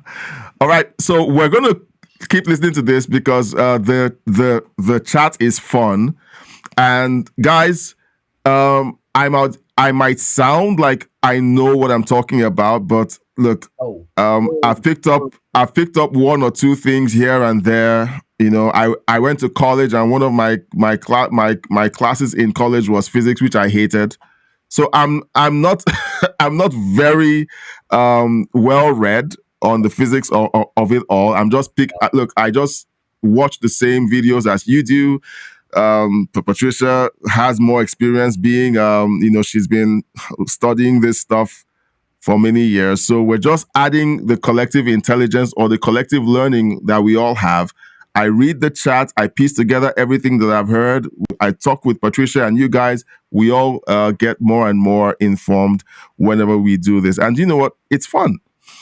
Well, one thing that started me on my journey was I ran across an old newspaper article that 3 women who were traveling from Danville, Kentucky to Liberty, Kentucky had an abduction experience. They don't know what happened because they couldn't remember, but they lost 3 hours and an hour time span to travel from those 2 points. And they woke up parked beside a stone wall in Houstonville. And I went, say what? And as I researched that story, all 3 women showed radiation poisoning. They all 3 experienced it. And they treated for it. So how they got driving from Danville to Liberty, radiation poisoning, when nobody else in the area got it, was like what happened. Yeah. And their hair fell out. Oh boy. Fingernails. One woman had canaries in her house that died. And they were autopsied and it was reported from radiation. Yeah. So something went on there. What exactly happened to those 3 women? Who knows? But and that wasn't the only story that happened with that. And then pilots who seen the vehicles that looked like stones skipping on a surface and called them a saucer. And lo and behold, flying saucer came to be.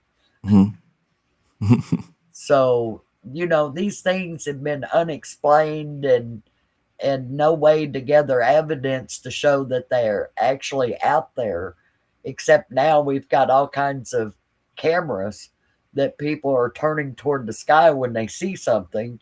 And you're going, well, what the hey was that? Yeah. And then one guy from the Pentagon who was leaving and somehow or another got it shoved through to declassify videos from military pilots that showed some really weird machines flying through our atmosphere. And there you have it. Yeah. What are they? Who made them? Where are they from? some people think it's a base in Antarctica. Now, that could possibly be because Antarctica at one time was ice-free. So what if the advanced civilization lived there, took refuge at the base of volcanoes to stay alive, and was still developing technology that we'd never see because they were so isolated? Could that be possible? Maybe. Very doubtful. But Hitler did send his people down there to rendezvous with something. And we still don't know.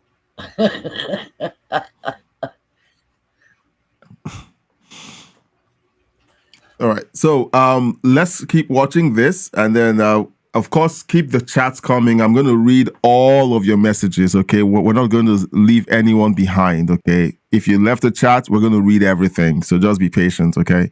All right, let's go. To illustrate, a space-going vessel traveling at 20% of the speed of light, traveling to the nearest star and back, carrying passengers, would take 42.5 years at this speed and would require several years of acceleration and deceleration between destinations. So if we were to round that up, we can safely assume that it would take more than half a century for the spacecraft to return to Earth from the perspective of those living there. But for the passengers, only about 10 years will have passed, and that time difference only involves the nearest star system. And if you go very close to the speed of light, time travels even slower. So here's what Rice and Feng are thinking. A civilization migrating to a time-dilated environment would resolve the paradox. In other words, the spacecraft traveling from star to star, being affected by time dilation, would experience the same time dilation if they were at the center of the galaxy. In other words, the capital city, the home system of the empire, might be affected by the same time dilation as the vessels that it sends out. This addresses the separation problem. They proposed the migration of human civilization to a time-dilated frame and the synchronization of trips to ensure that everybody ages at the same rate. And once there, our civilization would be able to reap the benefits of life in a red frame environment. Why is this possible? What's magic about the galactic center that allows these things to happen? Well, in his previous study, Rice presented how an advanced civilization could be motivated to relocate itself into a highly dilated reference frame. As a viable option, he stated that if you were near orbit around a supermassive black hole like Sagittarius A at the center of the galaxy, the relativistic effects of this supermassive black hole will cause the civilization to experience the same time dilation as spacecraft traveling close to the speed of light. Living in such an environment would offer many advantages. A time-dilated civilization could watch the universe unfold and evolve at a much faster pace. If the relativistic effects were such that the clocks ran 100 times faster outside the red frame, external distances would also be compressed by a factor of 100. This would make such a civilization far more capable of exploration, since any probe sent into the blue frame, in other words, the area of space where time travels at a regular pace, at a normal pace, would traverse the entire galaxy in what would appear to be a fraction of the time for those in the red frame. How the hell is all of this possible? Well, for those of you who watch the science fiction movie Interstellar, you'll know that the closer you get to the event horizon of a black hole, the more you are affected by time dilation, in the same manner as if you were traveling close to the speed of light. The closer you get to the event horizon, the slower time passes for you. That being the case, then, of the cases that were considered by the researchers, again, I'm quoting from their paper, an orbit around an SMBH, a supermassive black hole, requires the least amount of energy and power to achieve and maintain. We find that a civilization somewhere between a Kardashev Type 1 and Type 2 civilization, in other words, a civilization that has has harnessed all of the solar energy that strikes their planet, but not necessarily all the energy that comes from their star, in other words, not a complete Dyson sphere, can in principle maintain such an orbit. In other words, if they have a solar system where the majority of the energy of their sun is being harnessed by their civilization, they can actually establish themselves close to the event horizon of a supermassive black hole. The drawback is that the amount of time dilation is limited by the human tolerance for tidal forces, a fraction of 1g over large periods. For orbits around Sagittarius A, this limit is a time dilation factor of about 100. With such a time dilation factor, one can travel 100 light years in a few years of ship time. We estimate that there are around 1 million stars within 100 light years of Sagittarius A, so there is no shortage of destinations in such a setup. However, 100 light years is still small compared to the diameter of the Milky Way. So one might wonder whether a civilization with a higher power capacity can do better. And this is why they considered other cases. And they found that a type 2 civilization, in other words, somebody who has harnessed all the energy generated by their sun, can harness a time dilation factor of 10,000. One may therefore imagine a civilization evolving as it advances up the Kardashev scale. In other words, the more energy they harness and the more they're capable of protecting their civilization from the event horizon of the supermassive black hole, the closer they can get to the event horizon and the slower time passes for them. This would allow them to send out ships that are traveling at relativistic velocities, and for these ships to return and everybody not being dead by the time they come back. Now, all of this sounds utterly ridiculous, I think, to some of you, but a recent discovery has determined that stable solar systems actually exist in close proximity to Sagittarius A. An international research team led by Dr. Florian Peisker at the University of Cologne has used the new observation instrument ERIS, also known as the Enhanced Resolution Imager and Spectrograph, at the Very Large Telescope, or VLT, facility in Chile to show that several so-called dusty objects follow stable orbits around the supermassive black hole Sagittarius A at the center of our galaxy. Earlier studies had surmised that some of these objects could be swallowed up by the black hole, but new data refutes this assumption. The study focused on 4 of these unusual celestial bodies, which have been the subject of much discussion in recent years. In particular, body G2 was long regarded as a pure dust and gas cloud. It was thought to have been initially elongated by the gravitational pull of Sagittarius A, a process known as spaghettification before being destroyed. However, the specific observations made with ERIS, which captures radiation in the near-infrared range, show that G2 follows a stable orbit. This is an indication that there is a star inside the dust cloud. Now, is this a dust cloud, or is this some kind of Dyson sphere or Dyson swarm? These results confirm that the center of the Milky Way is not only destructive, but can also be surprisingly stable. The binary star system D9, which Peisker and his team discovered in 2024, also remains stable despite the enormous tidal forces of the black hole. It is the first known binary star system to be observed so close to a supermassive black hole. In theory, the stars involved in D9 should merge to form a single, more massive star because of strong tidal forces. However, the ERIS data so far shows that D9 remains intact.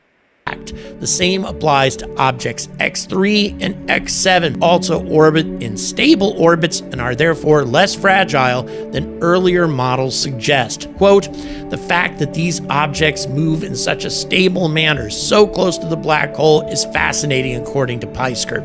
Our results show that Sagittarius A is less destructive than was previously thought. It makes the center of our galaxy an ideal laboratory for studying the interactions between black black holes and stars. Further observations with the ERAS and the ELT, which is also known as the Extremely Large Telescope, which is currently under construction, should help to further track the evolution of these objects. So what does this have to do with 3i Atlas? Yes, I got to that eventually. Well, if this is an exploration probe of some kind, it would make sense that it would be dispatched by a civilization located close to the supermassive black hole at the center of our galaxy. Because for them, if they are experiencing a time dilation factor of 10,000 or so, 3i Atlas is not traveling at 60 kilometers per second anymore from their perspective, but at 60,000 kilometers per second, or about 20% of the speed of light. And if 3i Atlas is actually capable of even faster speeds that we haven't observed yet, 3i Atlas may have slowed down to pass through our solar system simply because solar systems are full of micrometeoroids, a lot more dust, and other particles that could be very dangerous to an object traveling too fast. Let's say the 3i Atlas is actually capable of speeds of about 10% of the speed of light when actually traveling between stars. Multiply that by 10,000, then 3i Atlas is actually traveling at 300 million kilometers per second from their perspective. That means that 3i Atlas could be traversing 1 light year for every 9.25 hours, or about 35 to 40,000 light years halfway across the galaxy in only 42 years, again from their perspective. And any communications heading back their way, traveling at the speed of light, would traverse 10,000 light years for every year that passes on the capital world, that is to say, the capital of the interstellar empire, meaning that 3i Atlas's communications telling them what they have discovered in this unremarkable solar system with one planet in the Goldilocks zone would reach them, again, from their perspective, in only 3 years or so. Now, granted, from our perspective, we're still talking tens of thousands of years before this civilization might react, but still, this is perhaps the most feasible way for an interstellar civilization being hobbled by time dilation could actually survive. All right, so I understand what he's trying to do. I have my questions because it's assuming that the people at the other end, if there are people at the other end, that he's trying to make it appear like, let's assume that they are like us and they have a limited number of years to live. The only logical thing about them sending out a probe that could possibly take thousands of years to get from their end of the galaxy to ours would be that they are either circling a black hole that ensures that they experience time differently than we do, and essentially allows them to see things happen faster from their perspective than from our perspective. My question would be, could it also mean that the people at the other end, excuse me, live much longer lives than we do? Well, how old was Methuselah? 997, I think. And the one stone or tablet they found, the King's List. Yeah. Thousands of years. Yeah. And so what happened that we slowed down, that we don't last that long? Not even 100 years now. Yeah. The normal person, doesn't make it past 100 years old. So what happened there to us that we evolved, that our lives got shorter? Mm-hmm. And every time I hear a black hole mentioned, and we understand it eats stars. Yeah. Well, stars have energy, and a lot of it. What happens to the energy the black hole eats? Mm. Has the people who, or the species that's nearest to the black hole, learned to harvest energy from a black hole? Because it's got a bunch, in my estimate, and we just don't know what a black hole does to it. Yeah. We know it goes in there and nobody can see it. Well, I don't think a black hole is a magic show or a peekaboo. Now you see me, now you don't. True. So I don't even think we understand what a black hole is. Yeah. It's all theory and assumptions, and we don't even know what it looks like. No. We think a black hole is black. Maybe it's something else. Okay, so let's jump into the chat, guys. Sorry to keep you waiting. You know we love talking to you in the chat. Intergalactic Wrangler says, I haven't seen Stargate in years. Fun show. And also Quantum Leap. I haven't seen Quantum Leap. That was an amazing show. You know, I spent the majority of my younger years studying and in school, and most of these shows didn't show up in Nigeria until we had to buy them on bootlegged DVDs. so I missed out on most of them. But Stargate, I caught up on in 2022, and it was fun. Intergalactic Wrangler says AI is translating it, even the burnt ones, talking about the Sumerian texts. Yeah. It is like we're gonna learn a lot of things in the years to come. Well, they came up with a way to see what was in the layers of the ones that they couldn't peel apart. Yeah. And they're using AI to do it. Mm. And it's fascinating that they're reading these things without having to unroll them. Yeah. And because they would just disintegrate. Mm. But yeah, there's a lot of questions, even on Earth, about past civilizations. Yeah. And if people actually live that long, then I would suspect that civilization on this planet is a lot older than what people think it was. Yeah. And I've said that all along. Yeah. Because some of those ancient ruins, they're aligned to a North Pole that doesn't exist anymore. To the true North. Yeah. Not just the top of the world. Yeah.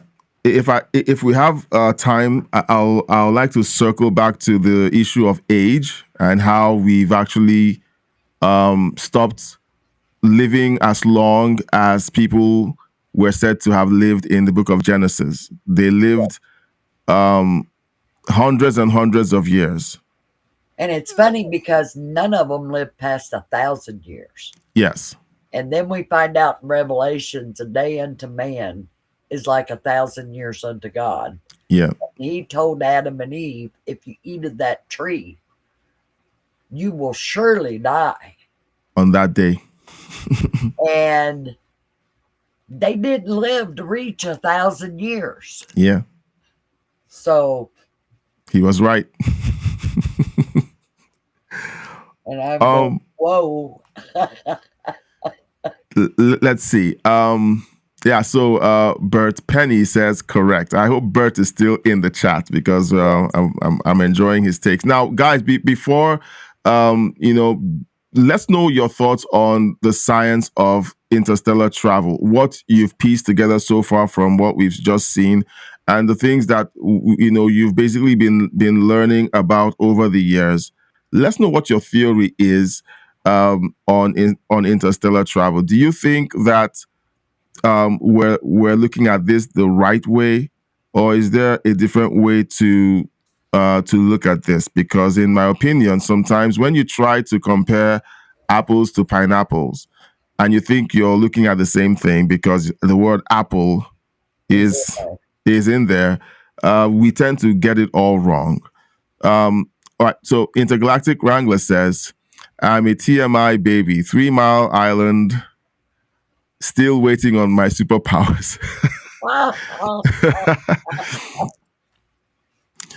I'm trying to remember what the issue with the three Mile Island was. Did it have to do with nuclear power plant? Exactly. Yeah. So still waiting on his superpowers. Yeah. And then Admiral Byrd also went. Let's see. Intergalactic Wrangler says, theoretically, white holes should also exist. How come we never see one? Well, we haven't seen most of the things that we're told should exist. We're like, it's mostly theoretical. But some of the things that they're pushing for, they know that it's biologically impossible, to pull that off. But let's see. If they can figure out how to do the inertial dampening to allow us experience faster than light travel, then there's a chance that we can get more done. But the problem with the human race is that every time we're given technology, instead of using that technology to further the advancement of the human race, one tribe of the human race uses that technology to try to wipe out another tribe of the human race. Blow stuff up. Yeah. Let's see. Intergalactic Wrangler says the King's List is just a small part of what was uncovered. Yeah. There's so much that hasn't been uncovered. Guys, well, hopefully, while we're doing these shows, we're going to be running into many more of those. I ran into one video that they had found an actual purse, like they show in the carvings that the Samaritans carried. And they opened it, and it had cylinders in it with symbols on them. And whether that was an AI story or not, I don't know, but they seen that there was a way that there was a thin line around it, and there was like a combination thing on the front of it. Yeah. And they got it open and found these cylinders, and they're trying to translate what's on them, and it's information. It was like 3 cylinders. One was science, one was medical, and one was something else. And it was always said that those purses contain knowledge. Yeah. So, I mean, I honestly believe that stories from ancient civilizations were true. Yeah. Because nobody has ever proven to me that they weren't. Yeah. And through catastrophes or something, we've lost some of it. Yeah. And started over. Like the Younger Dryas. Yeah. Bert Penny says, do black holes not emit large amounts of directed energy? And that's the argument that Angry Alien is making. He's saying that if this was the case, How is it that, it appears like there are thriving planets around that particular black hole in the Sagittarius system? He's pointing out that the assumption was that the black hole would consume anything within its proximity, but there seemed to be a thriving environment around it. So he's questioning what people have assumed about black holes. But the question then again is that a black hole in that vicinity? That's the question. Is that actually a black hole? So it's mainly him theorizing and making his own assumptions. Look, we're allowed to theorize and make our own assumptions. So that's what we're doing right now. We're just theorizing together. We're looking at what he's put out. We've been told a black hole is something we can't see. So how do they know it's there? Yeah. Don't tell me, well, something is something that I can't see, but it's there.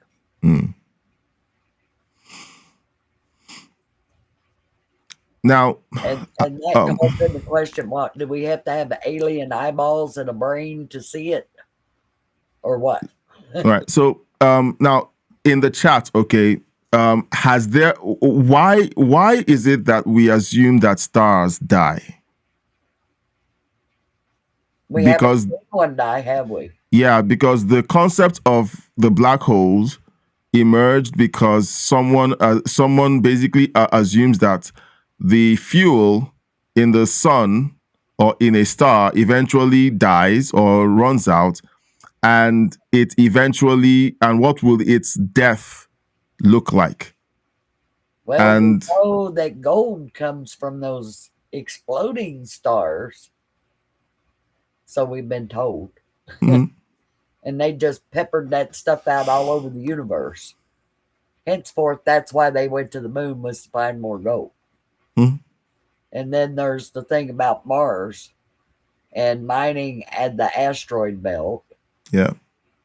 And my daughter brought up a very valuable point.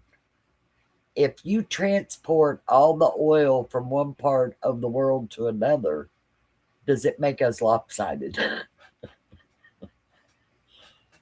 Displaced volume. Yeah. So I looked at her like, oh, Lord, don't go there. We're already lopsided. So the direction I'm heading in is it possible that there is no such thing as a black hole because stars don't actually die?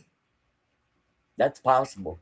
Because we here on Earth are acquainted with death. But what if species may not experience death? Yes. And what if death is something that is in force here? For some reason,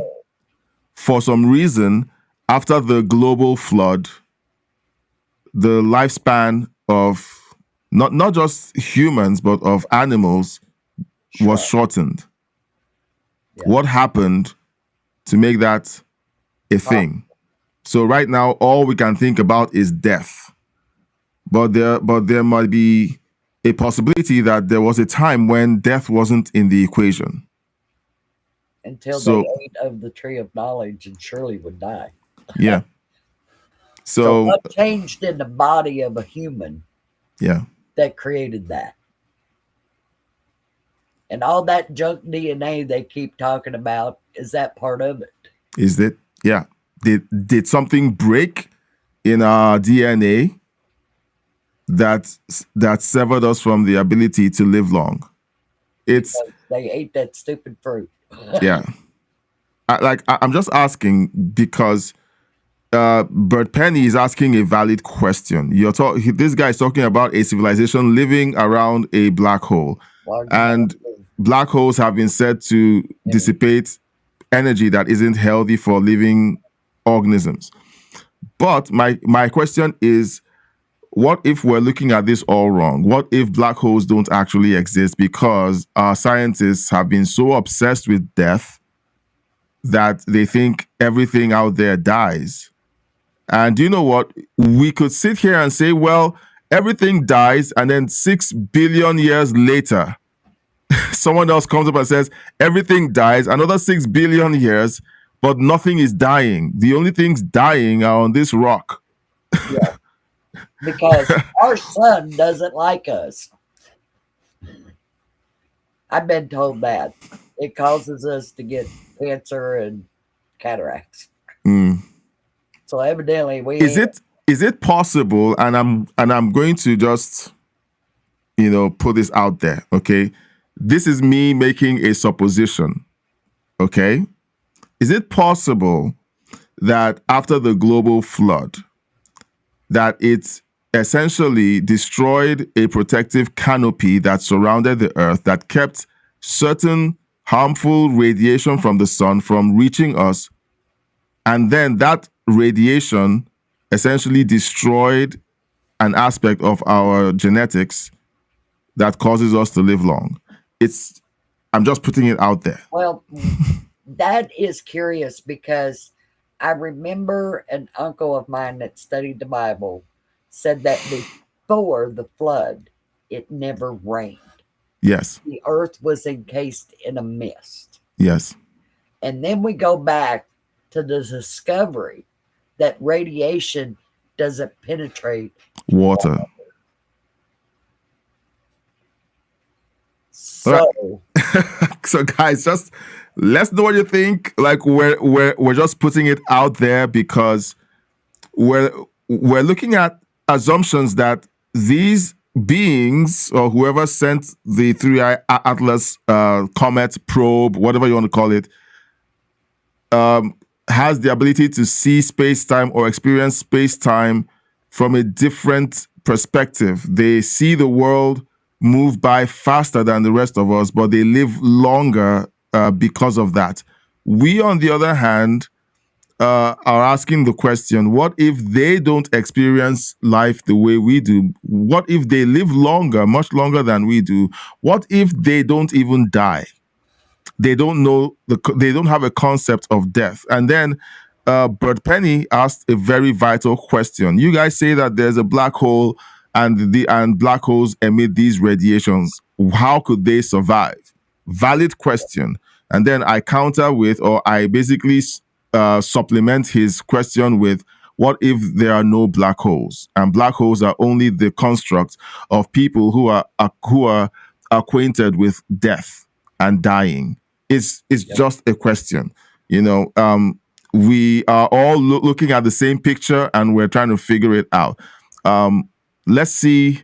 Intergalactic Wrangler says there are cave paintings of man walking with dinosaurs. Yes. And Mary Leakey, an archaeologist, found footprints in Africa next to dinosaur footprints.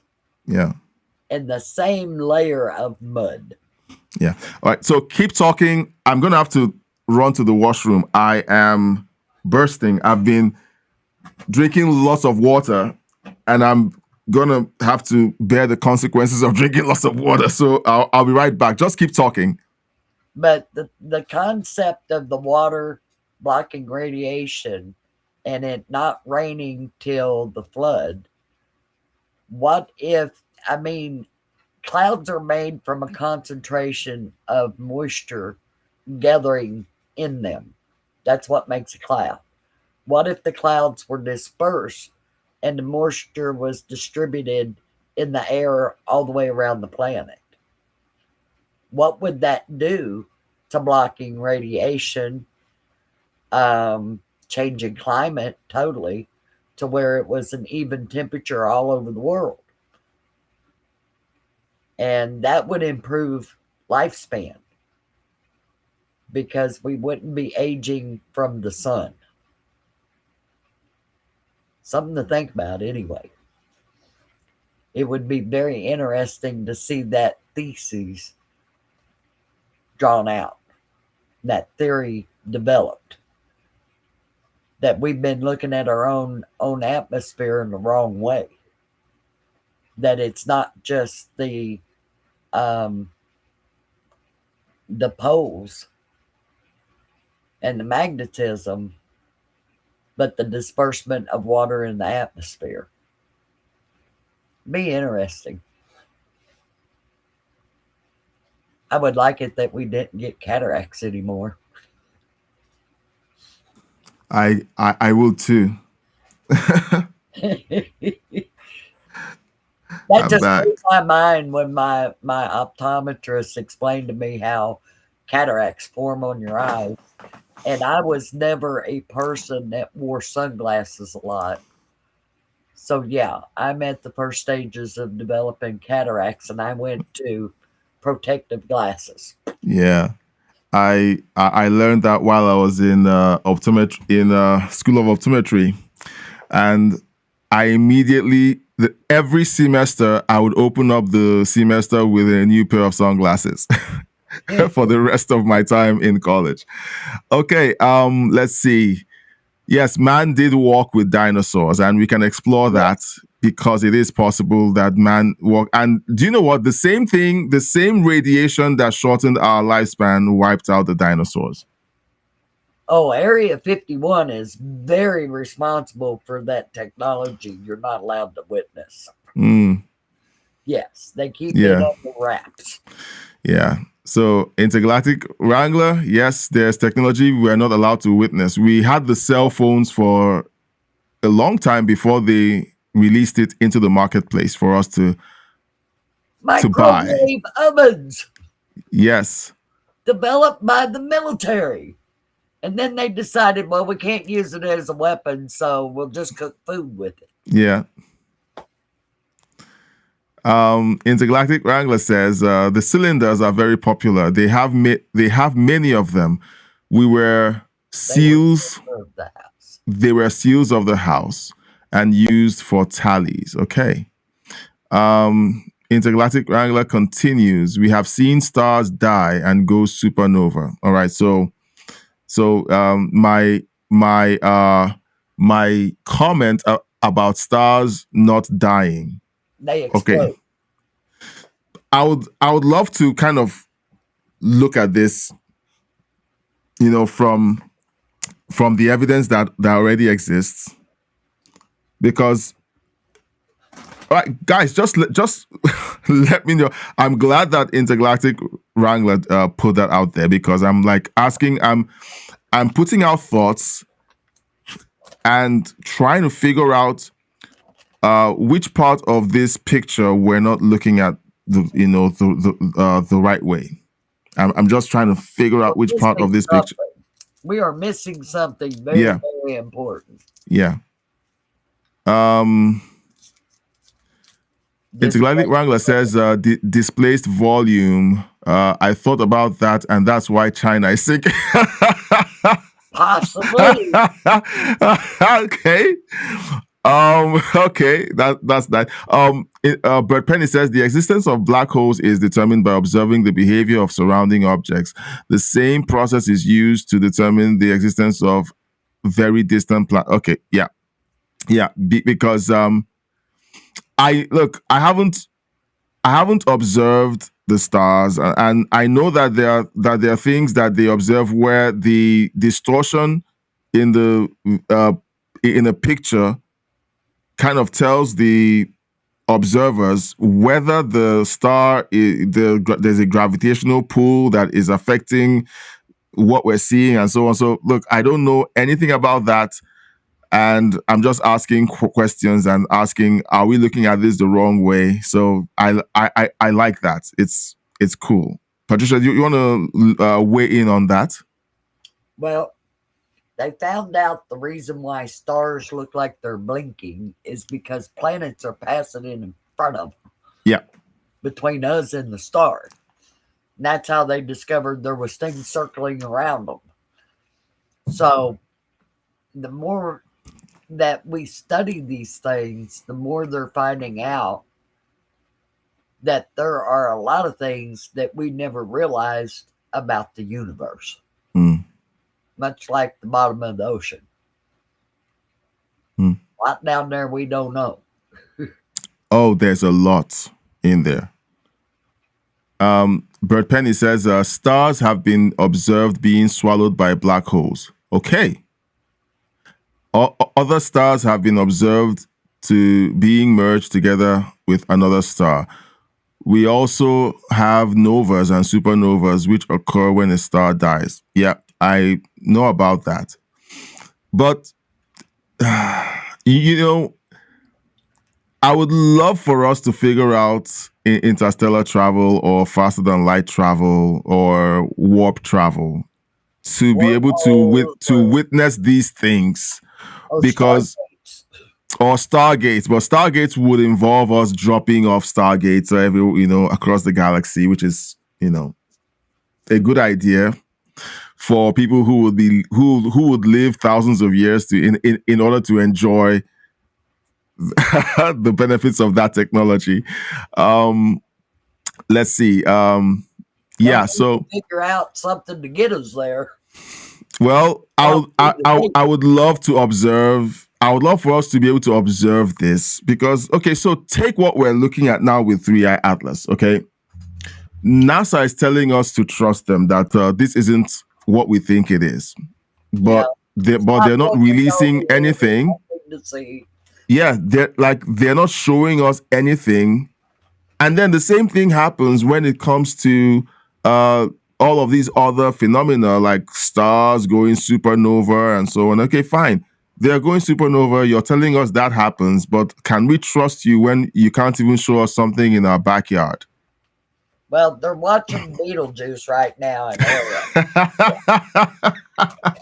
They even got a YouTube page on it that you could go and watch the video on it. Oh, it's going to blow up today. Canary Kin is in the chat again. Absolutely, I share that belief. Ancient civilizations are not well understood. Furthermore, contemporary theories are often shaky. Yeah, like we don't have the means to observe these things. Well, plus that they're only dating those ancient civilizations by the last user. Yeah. So Canary King is asking, by the way, will you cover the Trump bombing another time? I think we did already, unless you feel like we didn't do it justice. We took about 20 minutes, 16 to 20 minutes, I think, covering that story. So maybe you missed it. It was at the very beginning of the live stream. So maybe you didn't catch it. But let me know if you feel like we didn't do a good job. Maybe that's why you're asking. It was a pinpoint strike. It wasn't just fly over and drop a bunch of bombs. They targeted a specific item. Yeah.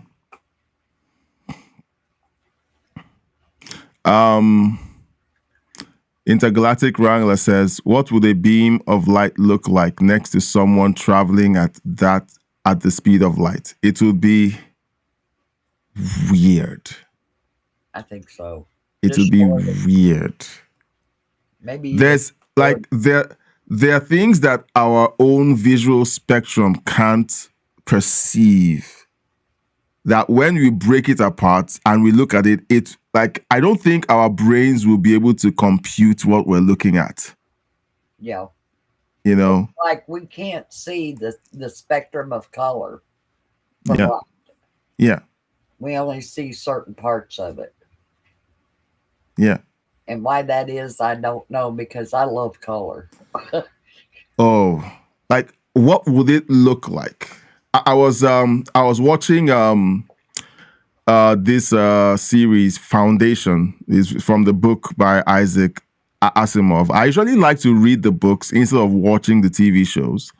And there's a faster than light travel or warp travel technology that they have, where people who are in the ships have to be put to sleep while the trip is happening, because if they open their eyes to see the outside of the ship, that it will scramble their brains. because of what they wouldn't be able to compute what they were seeing, to the point where it would literally scramble their brains. so they put you to sleep. And I'm like, and yeah, so I think that there is some merit to that, because there are things that if we were to see them in their right representations, we would just not know what we're looking at. That's what I think. I'm not recognize it. Yeah, because it's not something our brains could compute. Yeah. And I don't want scrambled brains. No. All right, so where are we? Oh, we still have a couple of minutes from the video. Let's see what else is left, if there's any more.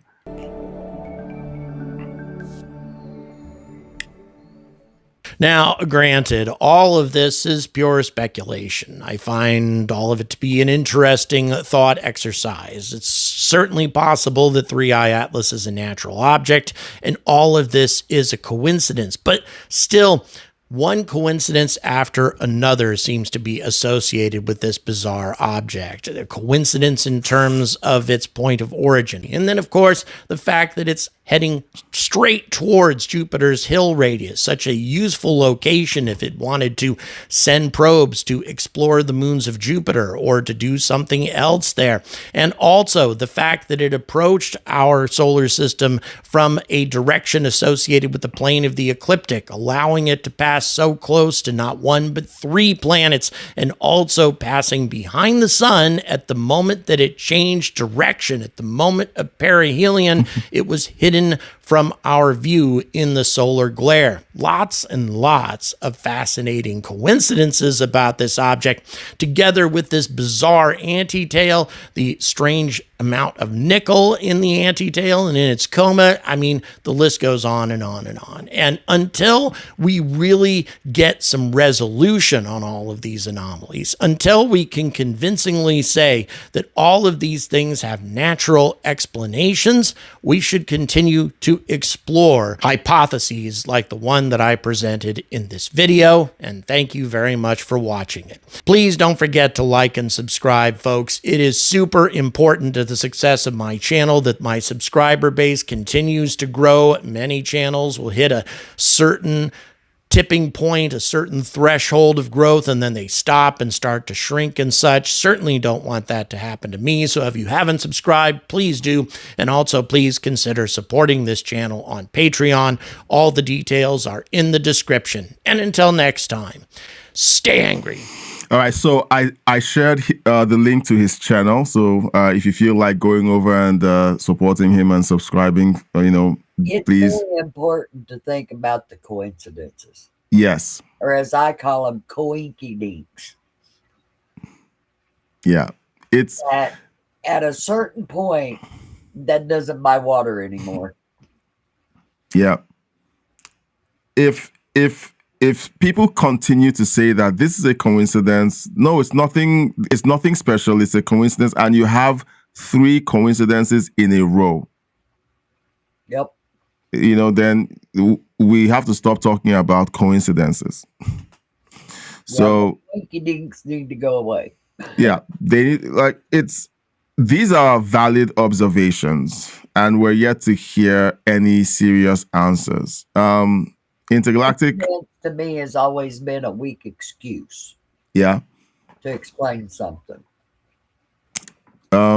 It's not just an excuse. It's basically them saying, don't ask any more questions. Yeah. Coincidence. Yeah. Intergalactic Wrangler says, if aliens show up or strange earthly phenomenon in a few days, we will know what it was. That's true. Yep. But I have seen strange things that nobody could explain. And just a coincidence of swamp gas. I've been told if I see it, I didn't see it. And I said, okay, that's interesting. Right. So I was hoping for us to take a look at the James Webb results. Let's see. the video that talks about the James Webb results coincidentally doesn't exactly show us the James Webb results. So yet again,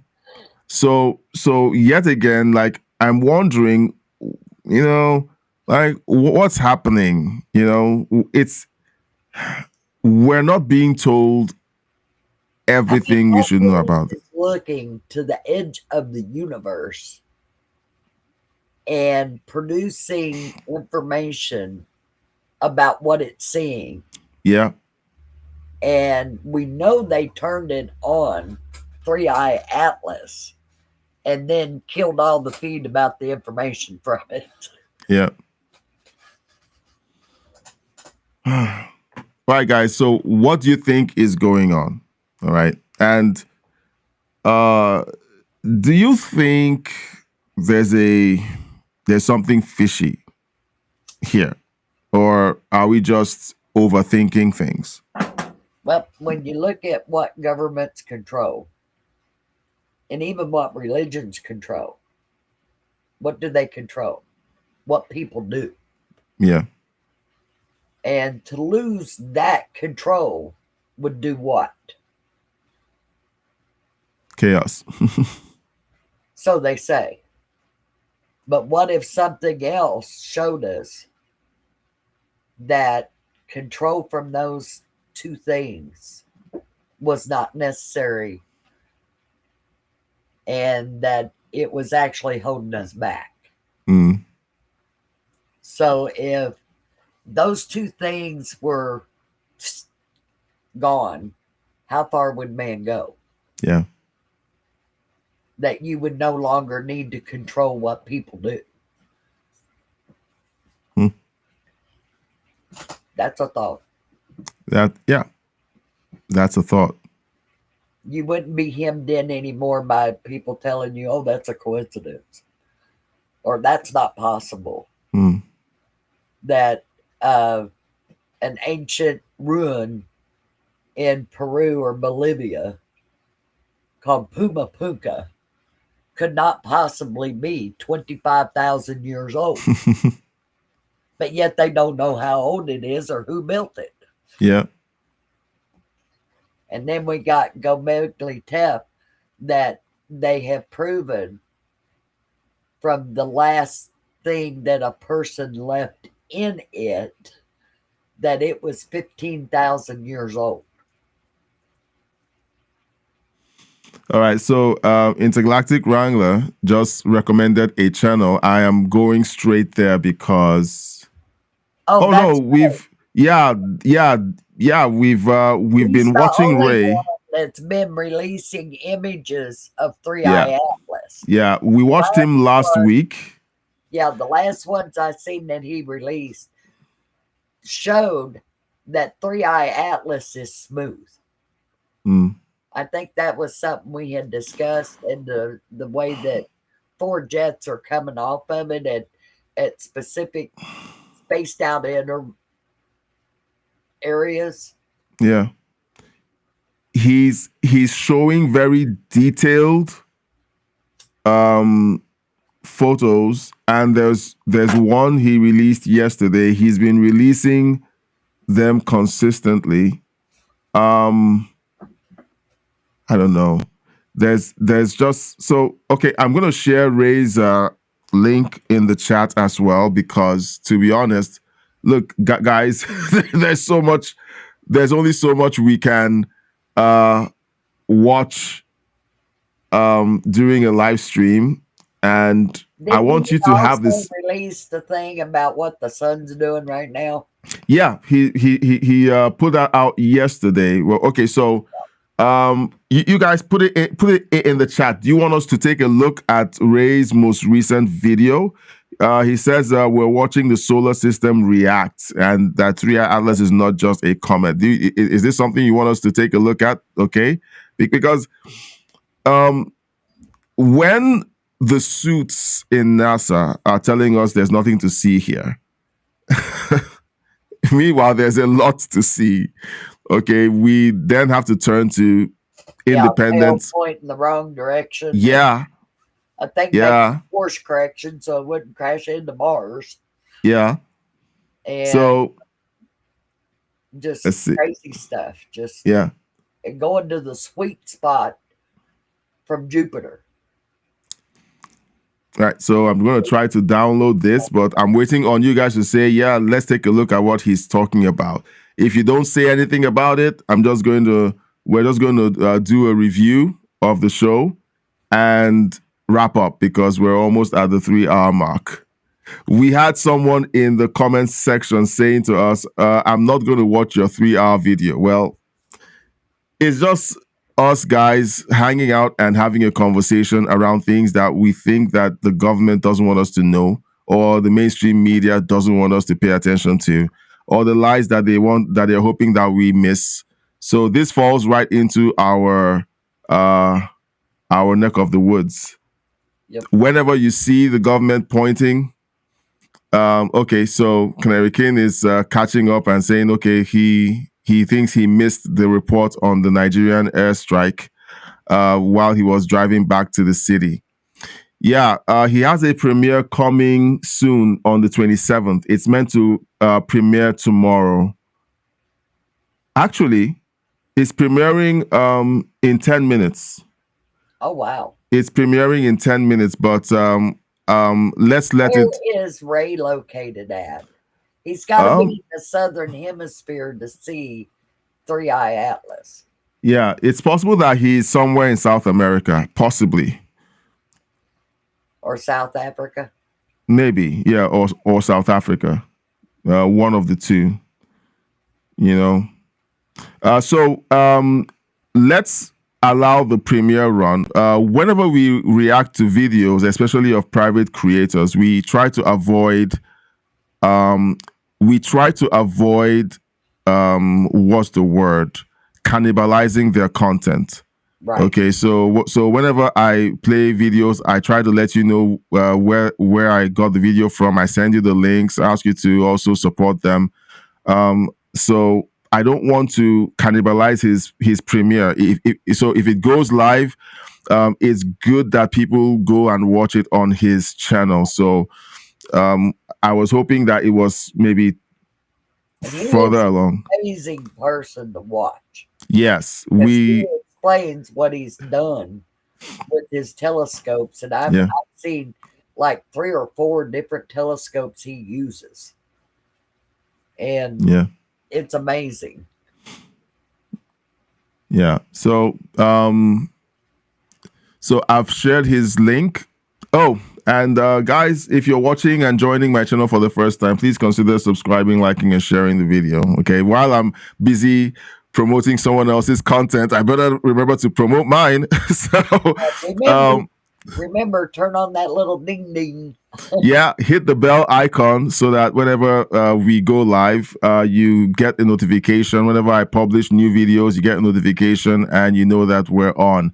The way the channel works is we essentially do live streams where we react to news, politics, and now we're adding ancient civilizations, aliens, and everything else that's in there that's meant to be in the news but isn't. And so we're questioning why that's happening, and we have conversations, and that's why we stop regularly to talk with you in the chat. Okay, us connecting in the chat is very important to us.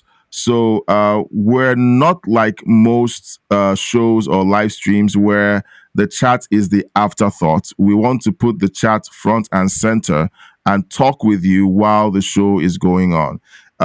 It's hard to do. It's hard to stay on point, but you know what? We want this to be a conversation, and we want to try to make it as honest as possible. So rabbit holes.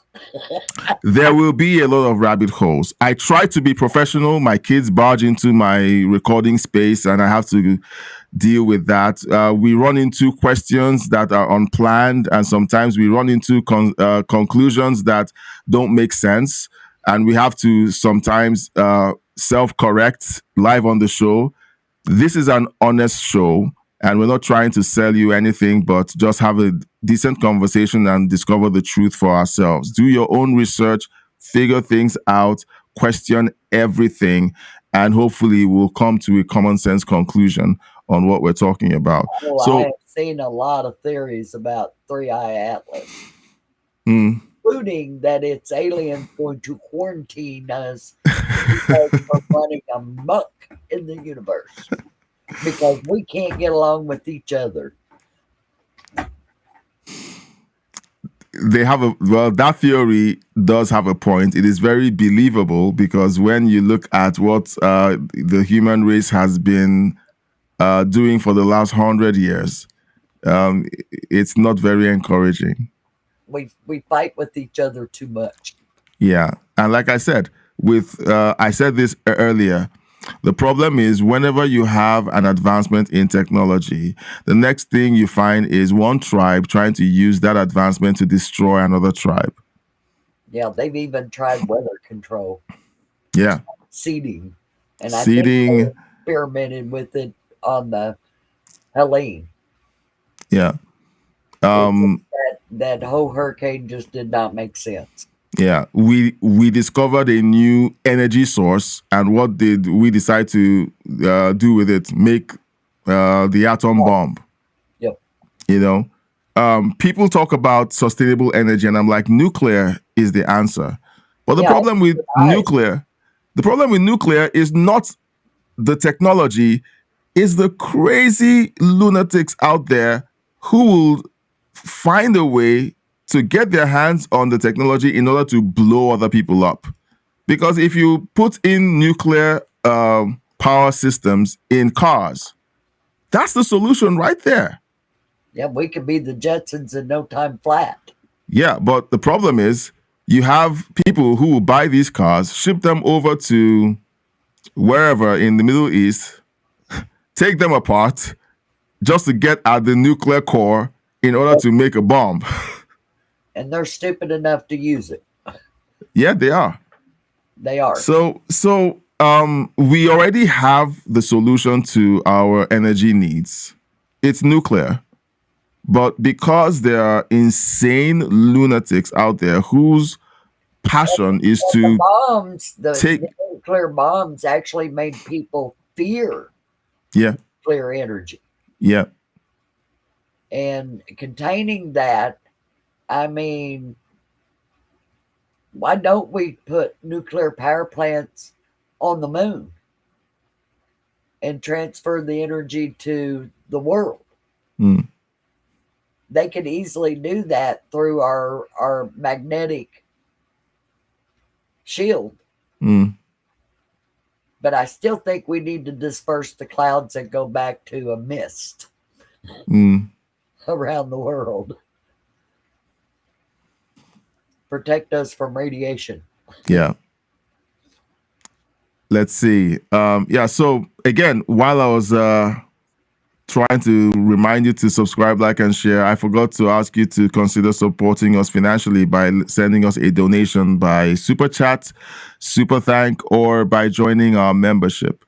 We are a channel. Well, you heard the Angry Alien talk about how when a channel stops gaining subscribers, it begins to shrink. And do you know what? Over the last 7 days, I lost a handful of subscribers. It's almost like YouTube goes out there and begins to whittle down channels that either aren't growing or they don't like.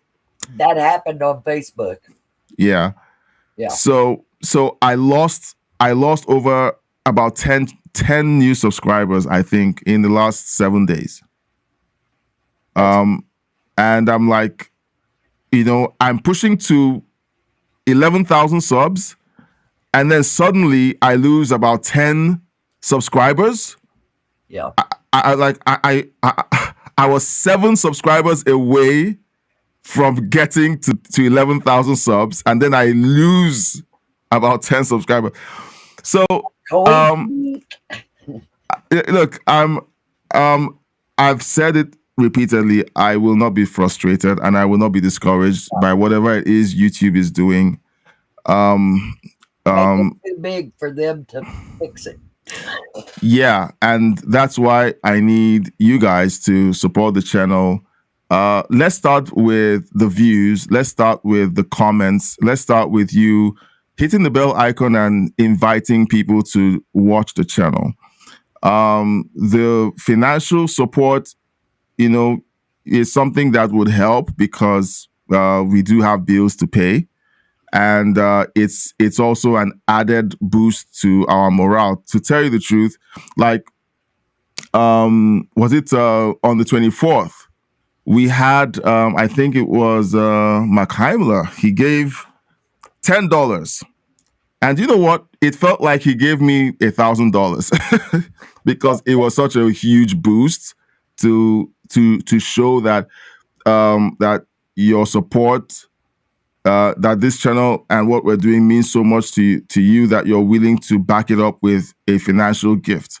And one of the things that I will promise is that I will do my best to ensure that this channel remains truthful and authentic, and that it continues to serve you in the way that it has always done, and maybe even find a better way of doing so. So that's the only thing that I can promise, and we will continue to do our very best. We are going to push through this insane season where YouTube has essentially gone sideways. All right, it's gone sideways, and I'm very close to no longer looking at the analytics. I'm this close to deleting the Facebook, the YouTube Studio app from my phone, because each morning I'm looking at the analytics and I'm seeing that I'm losing subscribers, and I'm like, it can mess with your head if you keep doing that. So I'm thinking I'm not going to look at it anymore. We're just going to log on, have fun, talk about the news, do what we're doing. I will do my bit to try to be as prepared as we can be for the show, to tell you what you can do to support us, okay, by subscribing, liking, sharing, and supporting us financially. And in the end, I'm sure we're going to beat this. I'm sure. And share what you find out there. Yeah. Share it.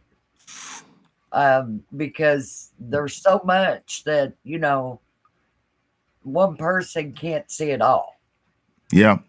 That's like I got up this morning I came in last night and seen where there was strikes on the Nigerian ISIS main hub. And I was going to say, what? And I didn't know that was happening because I wanted to kind of focus on my family. Right. And so you sent me that story, and I was like, say what? I was literally on the couch watching a movie with my wife, and I saw you send that message, and I was like, what? And I told her, look at what's going on, And one side of me was like, you need to go do a video. Yeah. But I'm like, no, I have to put my family first. Well, I haven't watched the news since I left to go to my daughter's on Christmas Eve. Yeah.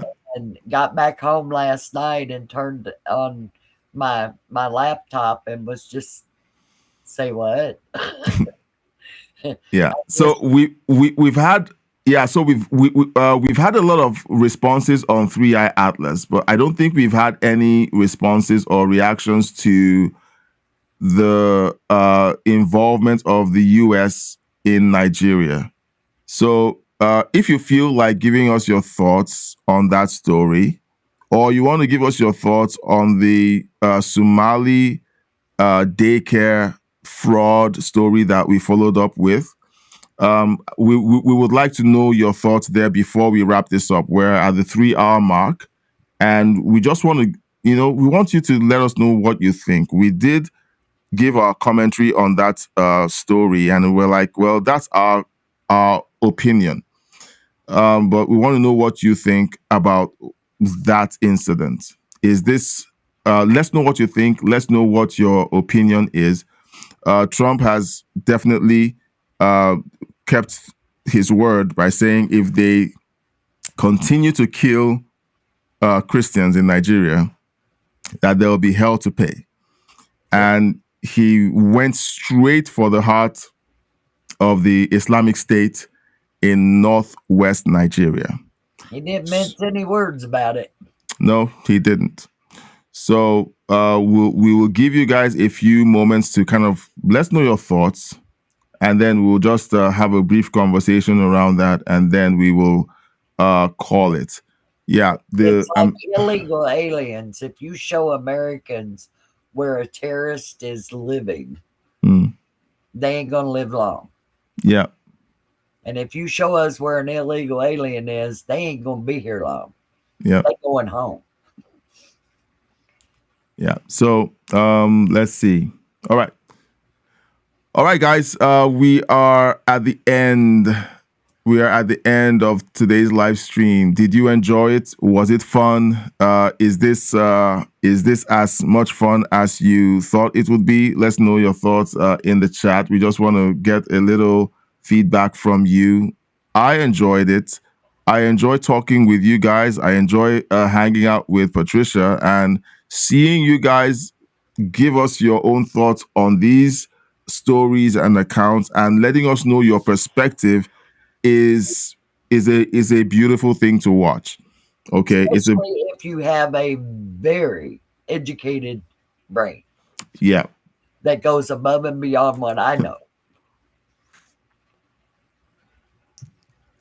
Everyone who has posted a comment so far has shown that they understand the science. They understand the limitations, and they understand the problem. You know, so it's a beautiful thing to see. I'm really good at throwing theories out there and saying why not. Let's see. Canary King says the only comment about Trump bombing is that Nigerians are celebrating, that are so impressed he's backing up the conversation with action. The exact word I hear is jubilation. Yeah. Yeah, they don't want the ISIS caliphate in their country either. No, we don't want it. Look. And we don't want a Somalia caliphate in America. Oh no, and we don't want that either. No. So I did see where that one guy who did a thing on what is it, TikTok, about Americans working to support him. I heard that he got deported. But he is no longer benefiting from American taxpayers. Yeah. We want more of that. There's a story.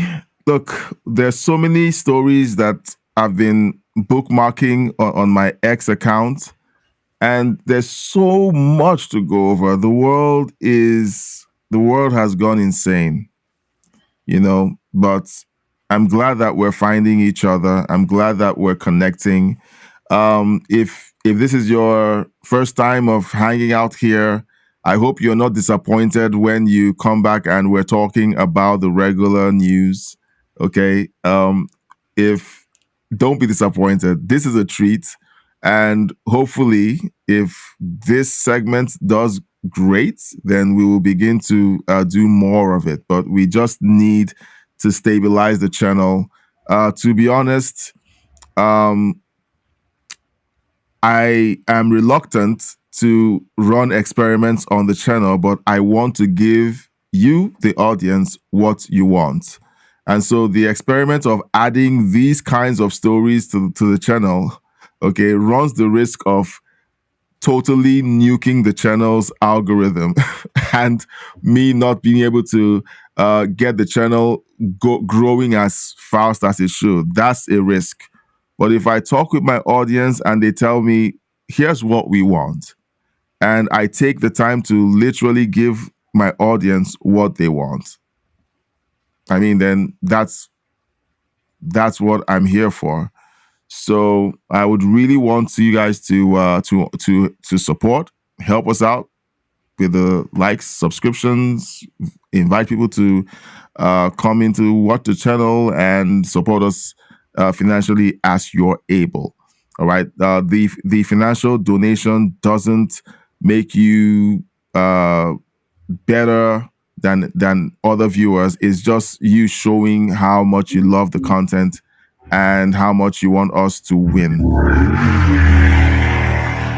That sounds like a Harley.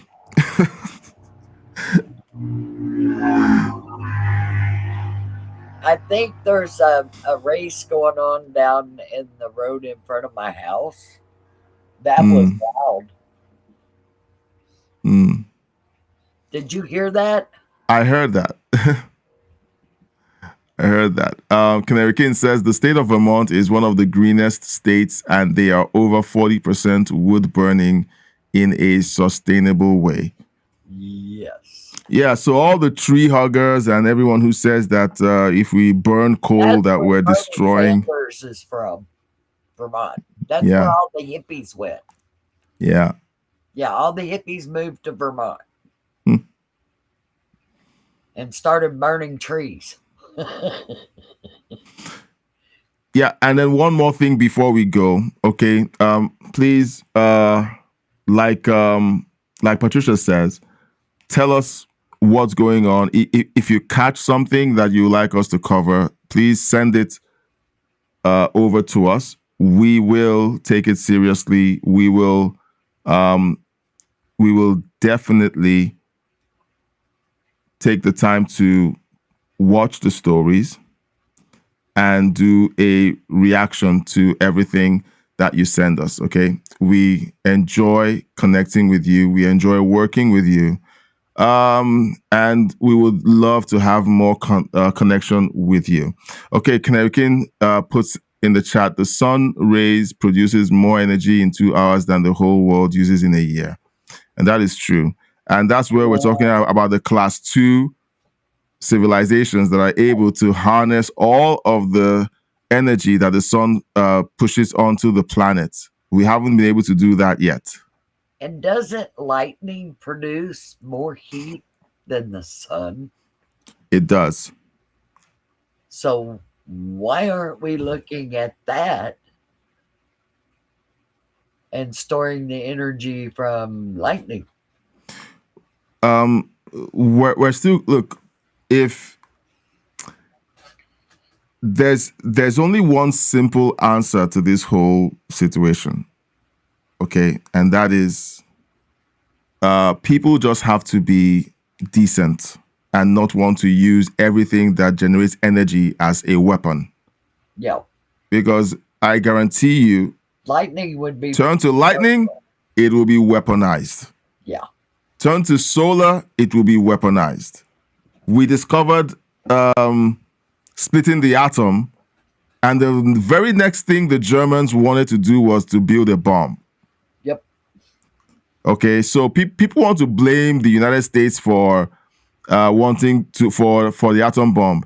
They needed to beat Germany. And Einstein was the catch-all. Yeah. And they brought those German scientists from Germany into America in a private conglomeration down there outside of Knoxville, Tennessee, and over there at White Sands, and started blowing things up. Yeah. So people will always look for a way to use these innovations for evil. Look at technology. Okay, we're growing and there's e-commerce and everything is flowing really nicely, and suddenly people discover, oh, well, we can rob people blind by hacking into their email accounts or by sending them spam and horrible Trojan links and everything. It's just human nature. Humans have to just be decent. Okay, they just have to be decent. Just do the right thing. That's it. Just do the right thing. Yeah. Just do the right thing. Stop making God angry and throwing bricks at us. Yeah. So please, stop being a jerk.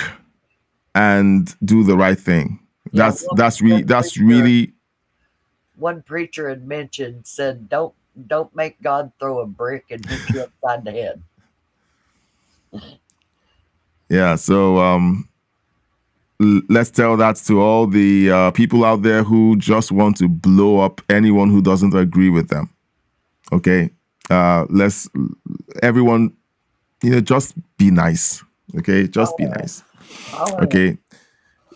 People discovered chatting. Do you know the first thing that I did when I discovered chat rooms? I began to talk to people and just make friends. Okay, but today we have people who go into the comment section and the chat just to farm outrage, just to look for someone to insult and to call names.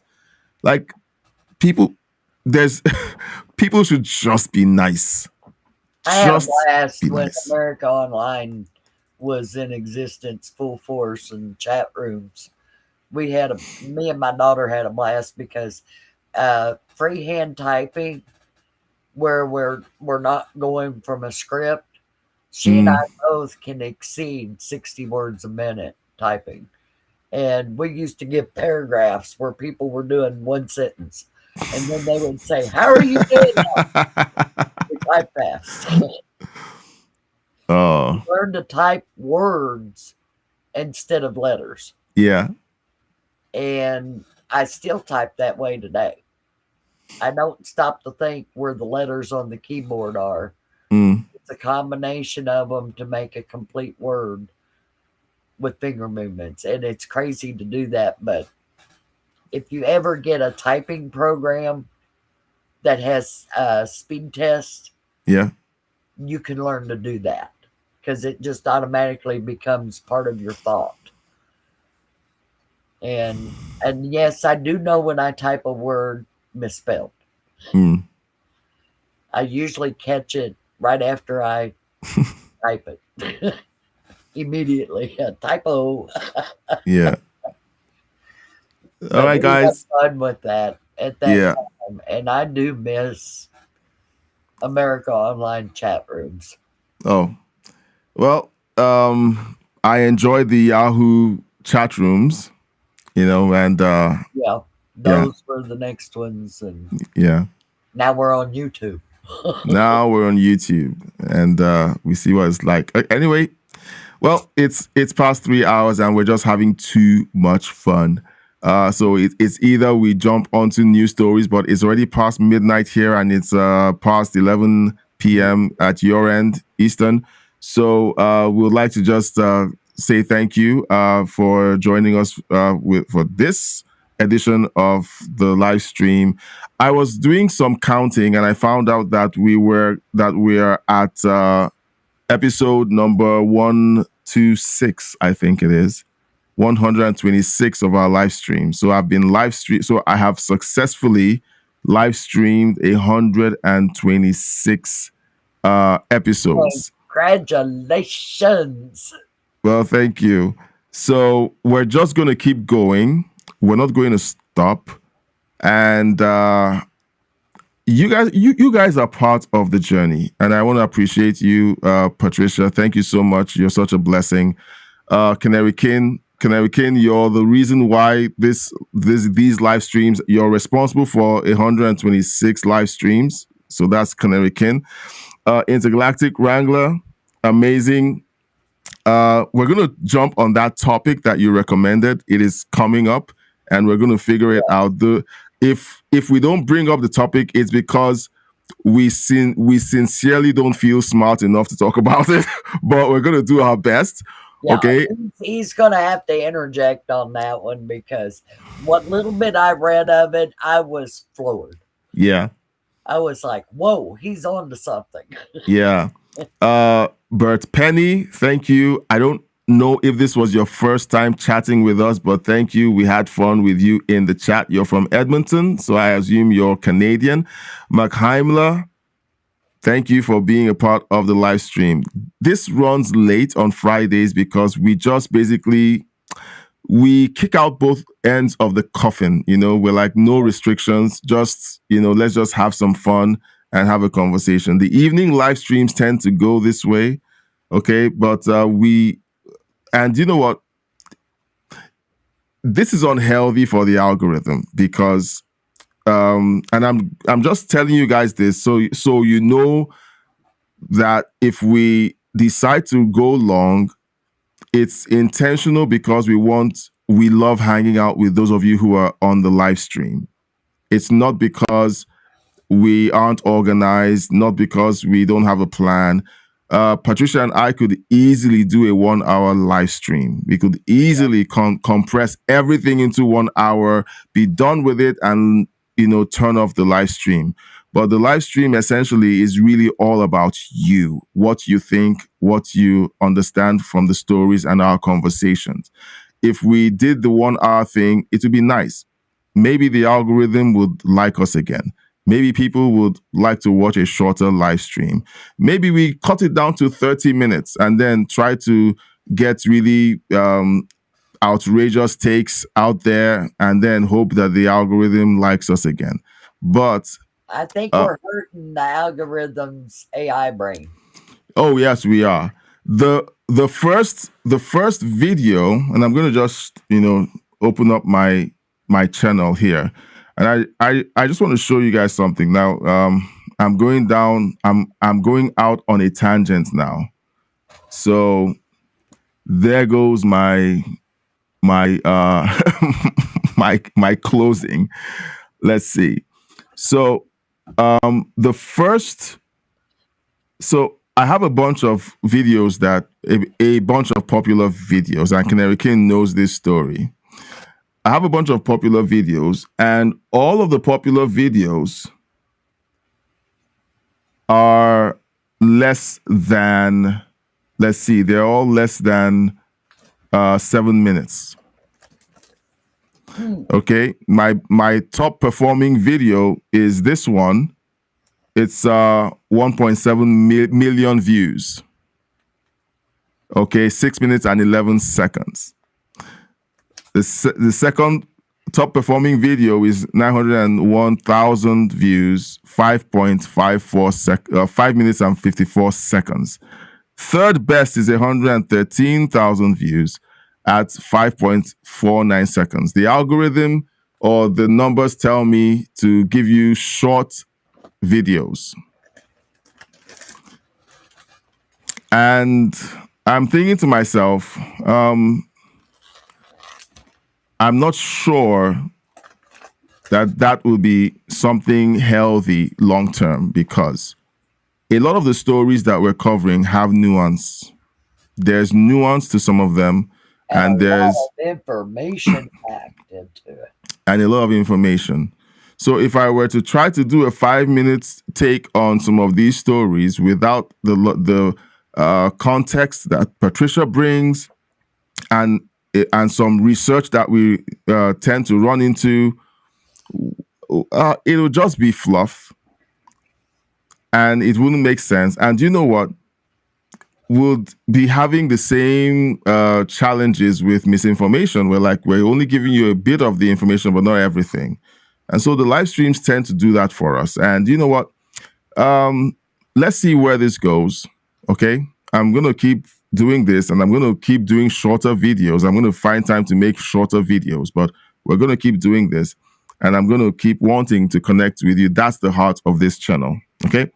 All right, so I'm going to say my final goodbye. So, Patricia, any last words before we go off the air? Good night, everybody, and think about that. All right, good night, yes. And thank you for your support and for hanging out with us. We'll see you on the next one. And hit the bell icon, watch the announcements in the community tab. We're going to be letting you know if we're going to be having emergency live streams, just in case something turns up that needs addressing. Thank you so much, and good night. Free iAtlas phones home. We'll let you know about it. Yeah, we will let you know about it. All right. Good night, and have a great weekend. God bless. Bye. Bye-bye.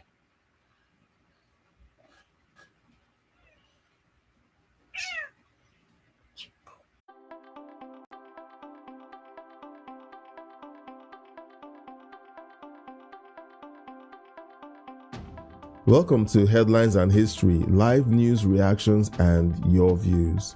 We're about to go live soon, so grab your spot and get ready for a sharp, balanced take on today's biggest news stories with a dash of historical insight. Stay tuned. Each week, we tackle the headlines that matter: politics, economics, global events with a balanced lens. We'll react live, tie today's stories to historical moments, and spotlight your views in the chat. From trade talks echoing the 1990s to crises recalling 2008, we're here to unpack it all. Your voice drives the show. Share your thoughts or historical parallels in the live chat, and we'll dive into the best ones. It's news, context, and community all in 1 hour. We're moments away from launching Headlines and History. Stick around for live reactions, historical nuggets, and your chance to chime in. Hit the notification bell, prep your comments, and let's make sense of the news together. See you soon.